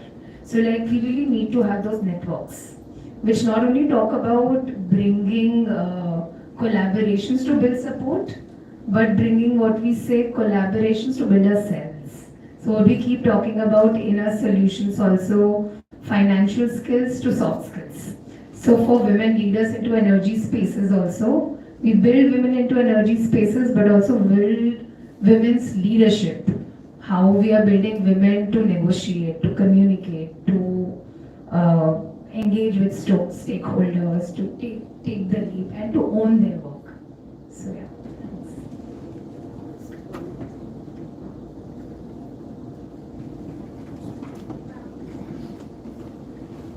I would also like to hear from our new allies, please.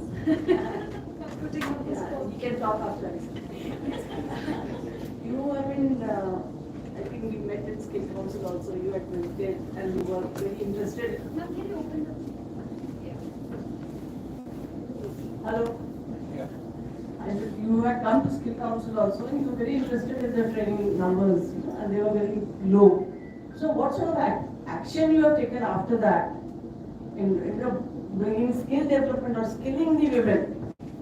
How to take it forward? There are so many sectors. If you see the Skill Council, we had 14 sectors and participation of women was very minimal in the trainings. So if they're not trained, how will they move forward? And then connect to the industry, that was also very poor. Ma'am, so I can quickly respond to that, but I can also have a one-on-one conversation with you. We are working with the government of Madhya Pradesh and government of Maharashtra on strengthening the employability skills of women in ITIs and looking at the STEM courses and linking them with jobs. But I'll come and speak to you. So, talking about the call to action. So we at FSR Global work on mainly 3 pillars, that's policy dialogue, research and training. And by training, we mainly focus on upskilling. So recently we have started our in-house online learning platform, that's Energy Transition Academy. And under that, I'm very proud to announce on behalf of FSR Global that we are giving full scholarship to 5 women on all the courses available on Energy Transition Academy. This will help them network with the people around the global south and upskill. So yeah, I would like to invite more of such actions from the network here.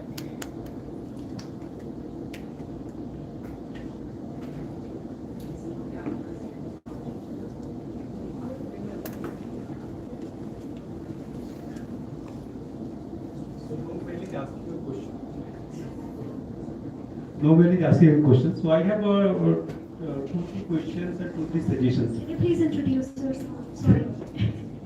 So I am Vimal Kumar. I am from Philobistar. Sorry, so many representation. But important point is the between the male and female, the throat code, cis code, whatever you can say. It's a risk. So the male may have a lesser amount of data, take a bigger decision they can take. Female can't take. So why I am linking this so? When in entire discussions, I got only one point where I have highlighted. Women is also energy consumer. How many of women can able to read the bills which is coming? And traditionally in India, all the big equipments, all the equipments like buying a car, buying an automobile or TV, etc., is the male take this. But women's savings actually go for the bill payment. So if bill has to pay, woman saving has to come. So when the woman is going to you become a consumer, they always have some kind of fear in their mind how much bill is going to come. So especially in terms of electricity, which we realize, like if I have to use the diesel for something or I have to use a kerosene for something, I know I have 500 rupees, I can pay 500 rupees, then I can start this off for 2 days or 3 days. But in electricity, it is continuous and I have to pay if the bill is 1,000 rupees or bill is 10,000 rupees. So in a way, when I read the Shweta's document which is saying the model, especially the tariff, so why can't you run a campaign which says that decode the bill? So if like somebody asked also what is the difference of science and humanity. So bill says that in Delhi I have a 3 rupees per watt hour. So is my bill, if I have consumed 450 units, is my bill is actually science or is bill is humanity? So bill is always much higher or lower. So why can't we actually make a awareness campaign how the bills is calculated on the electricity, especially because electricity is going to be the future in next 100 or 200 years. And keep going. thanks, Vimal. You're in a bit of trouble.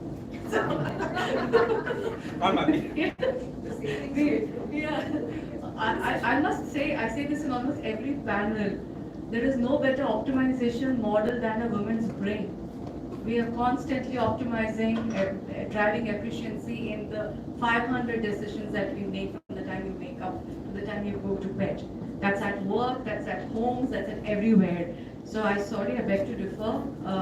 We know how to make those decisions. It's only that not everyone gets the chance to make that decision. And that's what the whole conversation is about. But having said that, I would also agree with you that we need to empower these women on picking up certain skills. When we talk about reading a bill, male or female, not many of us know how to read the bills. So that's a awareness that we will have to bring and improve and go along. Sorry, So that's, can I intervene? I really have a burning thing to say. Mr. Vimal, I'm leading the project monitoring unit for UPSRLM for the Vidyat Sakhi program. And we are working with 30,000 women, Vidyat Sakhi. These are rural SHG women who are bill collection agents for the DISCOM. And sorry sir, they don't know only to read bill but also the meters, and they can clarify all your queries better than a man. Let me say that. So they have just collected 1,000 plus crores for UP DISCOMs in the past financial year. Just 5,000 of them. So I don't agree with the assumption. Yeah, I think one person you are challenging him. He decided to speak and he's in trouble. just a disclaimer, we will is a friend support. No, in fact, at Tata Power also we have our most difficult segment of customers, which is the GG consumer, right? And collection from them is a hard task. And this is the fact. So we have around 1,000 Abbas. They are from the cluster, from that society only. And they are the agents to give the bill, to address the queries, to ensure collection, and also to kind of pinpoint the theft in the colonies. So I think some basics, wrong somewhere. There is nothing like that a woman can't read and a man can read. And all the customers who come, they are the men only mostly who don't understand the bill.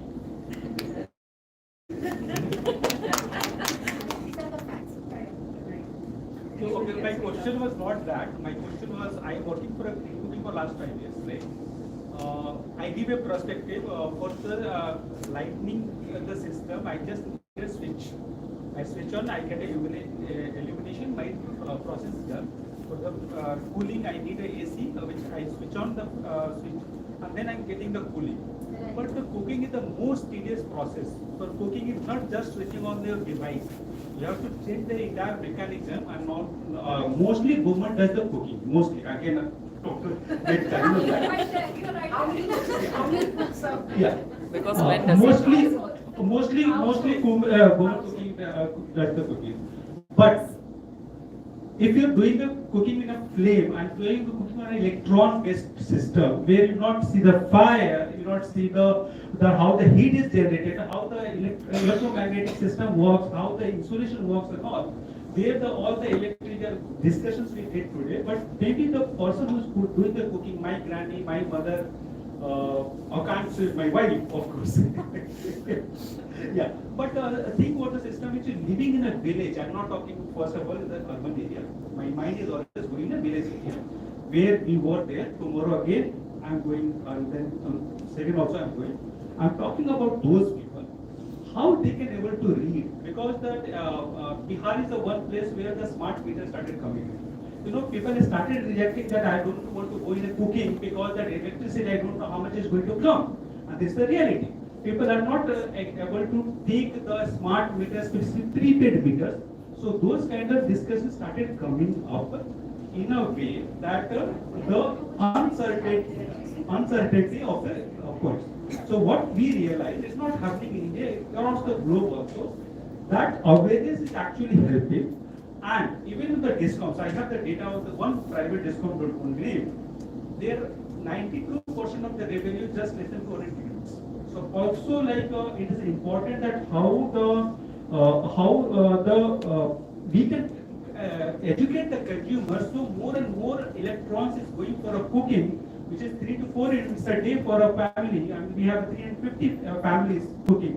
Vishnu, if I may just interrupt, what you're bringing has very other different, it's a longer discussion. It's a topic that some of us are working on. Happy to converse with you over some pani puri from our locals here.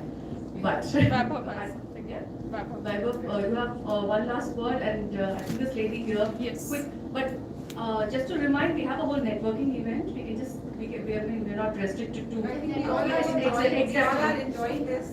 Yes, I think we'll continue the conversation outside, but Vaibhav, last word for you, 10 seconds, since you are the man driving some of these programs for us. 10 seconds. I think we might took a You're lot being of time. censored, you know. We might took a lot of time Claim your rights. explaining. And I'll not take up a lot of time. What I want to share is, some of my experiences and probably would come as a suggestion to this forum. So first is, for example, I'm also from one of the IITs. I had a batch of 40 people. There was only one female in that batch. So when we talk about female participation, a lot of these issues have been inherent. So when my management tells me to go and hire females, the problem is in some of the campuses there are no females to hire.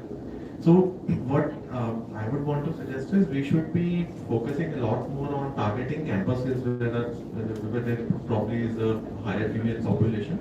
And the second part is, rather than trying to address challenges within the sector that prohibit participation, the sector should be attracting females towards the sector. So if, for example, we have chartered accountants that can go to any field, how many chartered accountants, for example, are joining energy sector? So when there is a sector agnostic female participation from newer campuses or from these programs, energy sector should be attracting people. The second bit I want to highlight is this also has to be merit based. This was, I think, also pointed out during the panel. From our experiences, we have realized that females have actually been more effective in certain jobs, and that has to be communicated or explained to the sector clearly. I know that from my experiences within consulting, wherein I have seen a lot of females do exceedingly well, often do better than their male counterparts on certain tasks. So if that awareness is there within even higher management, I think the possibility, or I think it would be better for overall females. Thanks, Vaibhav. Maybe very quick reaction to that. I think we have to also change our bias. It's not only to the IITs and the IIMs. We need to go to much more talent. The few hundred people participating online are from women-led top colleges in the south. So if you talent is there. We need to go to some of these, not the IITs of the world, and you will also find a lot of good talent, and that's where inclusivity comes as well, because they're all coming in from the tier 2, tier 3 cities. Not everybody can make it from in such a huge populace like us into the IITs of the world. We need to be cognizant about that. But on that, I think since we are stacked for time, there's one last question. Very quick. And yes. Yeah. So I'm Pramita from the International Finance Corporation, which is part of the bank group. Thank you to Referee and Icarus for inviting us. So hopefully not a very contentious question, but I was wondering, and especially Shweta, because you're a convening body for different parts of the industry, which sectors do you see like the biggest, most significant gender gaps in, if at all that is the case? Of course, like utilities, it's known that it's an old legacy kind of industry, and the gaps are very severe and harder to break possibly for women. But say solar or wind, or maybe the newest ones like green hydrogen, where do you see the biggest gaps, if at all you will compare between them? The quickest answer to that is everywhere. I must agree with the statement that Ms. Spears made here. Many a times you enter a room and you're the only female with a sea of men. So utilities, generation, technology, if you look at the energy sector, it's almost everywhere. Some data available shows that there is participation in solar and wind, but again, we do not have the numbers to even know where we stand. So we need to go back and figure those numbers out. So I think that's an exercise to do. And then probably the next year around, when we come back to the energy dozen, we come back with some more solid numbers and a clear pathway. And that's the endeavor all of us should take up as an organization. Just to access the question. I know you are the experts, but as for me, I started working on offshore wind, for example, in 2014. Today we know this is a sector that is an emerging sector. 10 years still, it's a new sector, right? I mean, where you don't have experts. So, as EU, we are looking at under the Clean Energy and Climate Partnership that we have with India, EU and India, to make institutional linkages between technical institutes, to create that subject or vocational training modules, or having that mutual recognized around the world. So yeah, I mean, for example, green hydrogen we spoke of. I mean, these are the sectors. Solar, I think, is now a bit above than the others, but the others are fairly new. And if you allow me, all the others, we have these students. I think it will be good to hear at least one line each from them on how did this experience of being in the professional room, with all these professional experts, how did they feel, and anything that they took away from today's Who would like to go first? session. She has already said any of you. Okay, fine, go as your comfort. You don't have to be shy. I'll not challenge you. If you have to be successful, you have to speak up. This is just one specific thing that I was always aware of, that being a female, there is going to be a lot of female gender specific challenges that I would have to face in my career, and it was really demotivating to constantly be reminded of that throughout my daily life. But this session really motivated me. It really just cleared out my judgment, and it was like, it might have been difficult, it may be difficult moving forward, but when you finally get to the top and you finally reach that position that you were always aiming for, it will be more rewarding, not just for you but all the other younger generations that would be there. So this session was really helpful for me.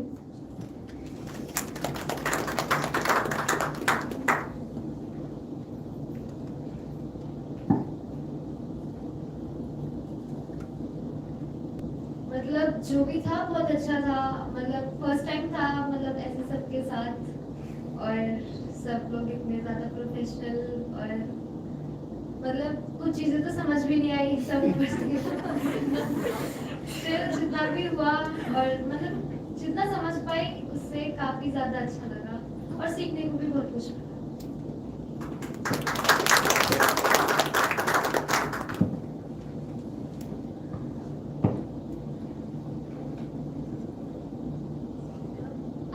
Very much this session, and also ma'am, मैंने मतलब बहुत ज़्यादा motivate feel किया है, और यहाँ पे जो इंस्पायर मिला हमें आकर, बहुत कुछ सीखने को मिला। जैसे मैम ने अपनी अपनी जर्नी बताई कि मेरा ये संघर्ष रहा, मेरा ये संघर्ष रहा, इससे भी पता चलता है कि आगे अभी बहुत कुछ करना है, सबको हमें भी करना है, और मैं भी आप लोगों की तरह ही बनना चाहूँगी आगे in future. That's all. Thank you. So this session was really inspiring. हमें हमेशा से दिखता है, इनफैक्ट हमारे आसपास भी दिखाई देता है कि वुमेन्स बहुत ज़्यादा पीछे है अभी, पर इस सेशन से हमें मतलब कि ये सीखा है कि we can do anything and the world is changing. I am very inspired with the teacher's story and the Shravika's question कि ह्यूमैनिटीज वाले बच्चे भी इस वाले में जा सकते हैं, इस प्रोफेशन में जा सकते हैं कि नहीं। आपके आंसर से मैं बहुत ज़्यादा इंस्पायर हुई हूँ कि ह्यूमैनिटीज वाले जो बच्चे हैं वो किसी भी स्ट्रीम्स में आगे जाके मतलब सक्सेस हो सकते हैं। श्वेता, एक छोटा सा लाइन, मुझे लगता है संघर्ष बहुत हो गया, we have not struggled that much, we also had do not take that pressure with you, अरे बहुत काम करना है, women leaders and so on, let's also have fun on the way. I just have a last thing to say on this collective cohesive action.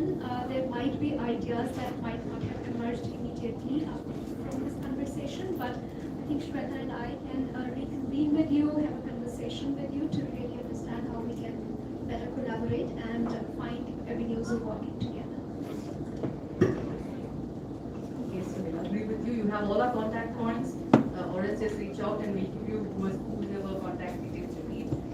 out and always continue to brainstorm.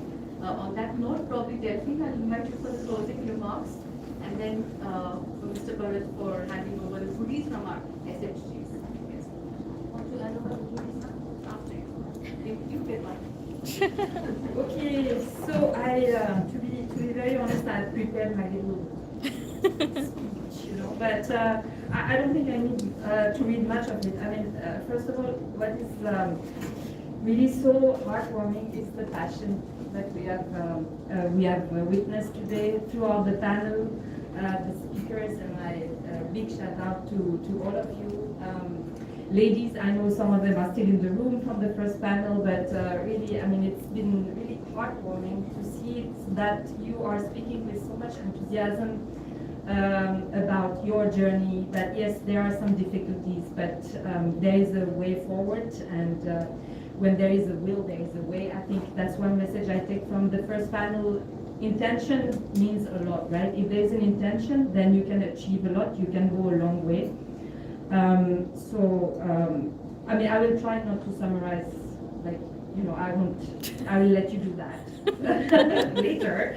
But yeah, I mean, obviously, I take forward that, gender disaggregated data is very powerful, and when people are confronted with real facts, then they are able to take better decisions that are useful to everyone. And I think that's also one key message that I took forward, that when there is an intention, it doesn't mean that there is an exclusion. And I think perhaps a lot of the backlash comes from people who feel that they are excluded from this conversation, but actually it's not because you try to make things easier for a certain category of people that you necessarily exclude the others that are around this category. And I think there is room for everyone to flourish in society and to make a meaningful contribution. Of course, the problem is multi-pronged, right? We face various type of barriers. We face societal barriers that are completely sector agnostic, that are not specific to the energy sector. But there are things that are specific to the energy sector. And I think one very optimistic message that I took forward, which I had not really realized so far, is that with the renewable energy sector, it's like having a clean sheet. Everyone is sort of equal in terms of capacity and capabilities, and it's rather to be seen as an opportunity, especially for the young generation. So try to think of it as you reflect on what you have listened to today. I think it's quite a positive message. There was a pledge for action. I mean, I mentioned at the beginning that I think this is an agenda that requires collaboration. It is an agenda. The journey is going to be long. It's not going to be without hurdle. But I think again, if there is intent and if there is a will, then we can overcome the difficulties and make progress. You had made this call for action. I mean, again, let me reiterate that from the European Union perspective, I mean, it is our intention to continue working and promoting gender equality and women empowerment, and therefore you can expect that you will have us as an ally in this journey moving forward, and we will try to do it with the best we can with our means and capacity. I think I'll just conclude by thanking, of course, the CCP program. Vivav, you are one of the few male, who are still with us after so many hours spent on talking about women. So really, a big thank you to PwC, which is our implementing partner for the CCP program, and obviously the incredible members of FSR, led by Shweta, and all the work and the efforts that you have been putting into preparing this report that you will share with us soon, taking into account some of the comments and the feedback that you have received today. I mean, this is hopefully something that will help the collective. I mean, many organizations that are interested to work in this topic. So it's not something that we keep only for ourselves. And so again, a big thank you to you, Shweta, and to your team for all the work and all the dedication and the enthusiasm and the passion that you have put into bringing this initiative forward. A big thank you to you in the audience online also. I mean, I can't see you, but I feel you. I hope you have been inspired as much as I have been inspired, and I really, would like to thank all of you for having stayed with us until now, and for having also contributed so openly and frankly to the discussion, sharing your point of view. And a big thank you to the students who have perhaps missed some class this afternoon. I don't know, but I hope you have. I sense that you have, gained something from participating today, and if nothing else, some sort of motivation to do your best and to continue with your dreams and aspirations. So for all this, thank you very much. It's refreshment time and networking time. Goodies, yes, goodies. Okay. So I won't stay much in the way of the goodies. Thank you so much, and have a nice evening, everyone, and hope to see you again soon and talk to you more on other occasions. Thank you so much, Chelsea. You summed it all up. But I'm just going to add another line. I would individually love to thank Leena, Amrita, for putting on all the hard work from the report to the event, and also my wonderful team of men, Ramki, Arvind, Prashant, who have supported in the organization, recovering from a fall, but hopefully online and listening to us. Thank you everyone for the entire spirit. And as Suhaila mentioned and as Delphi mentioned, this is just the first of the many. So we hope to emerge, evolve and grow in whatever form we all see fit. Thank you.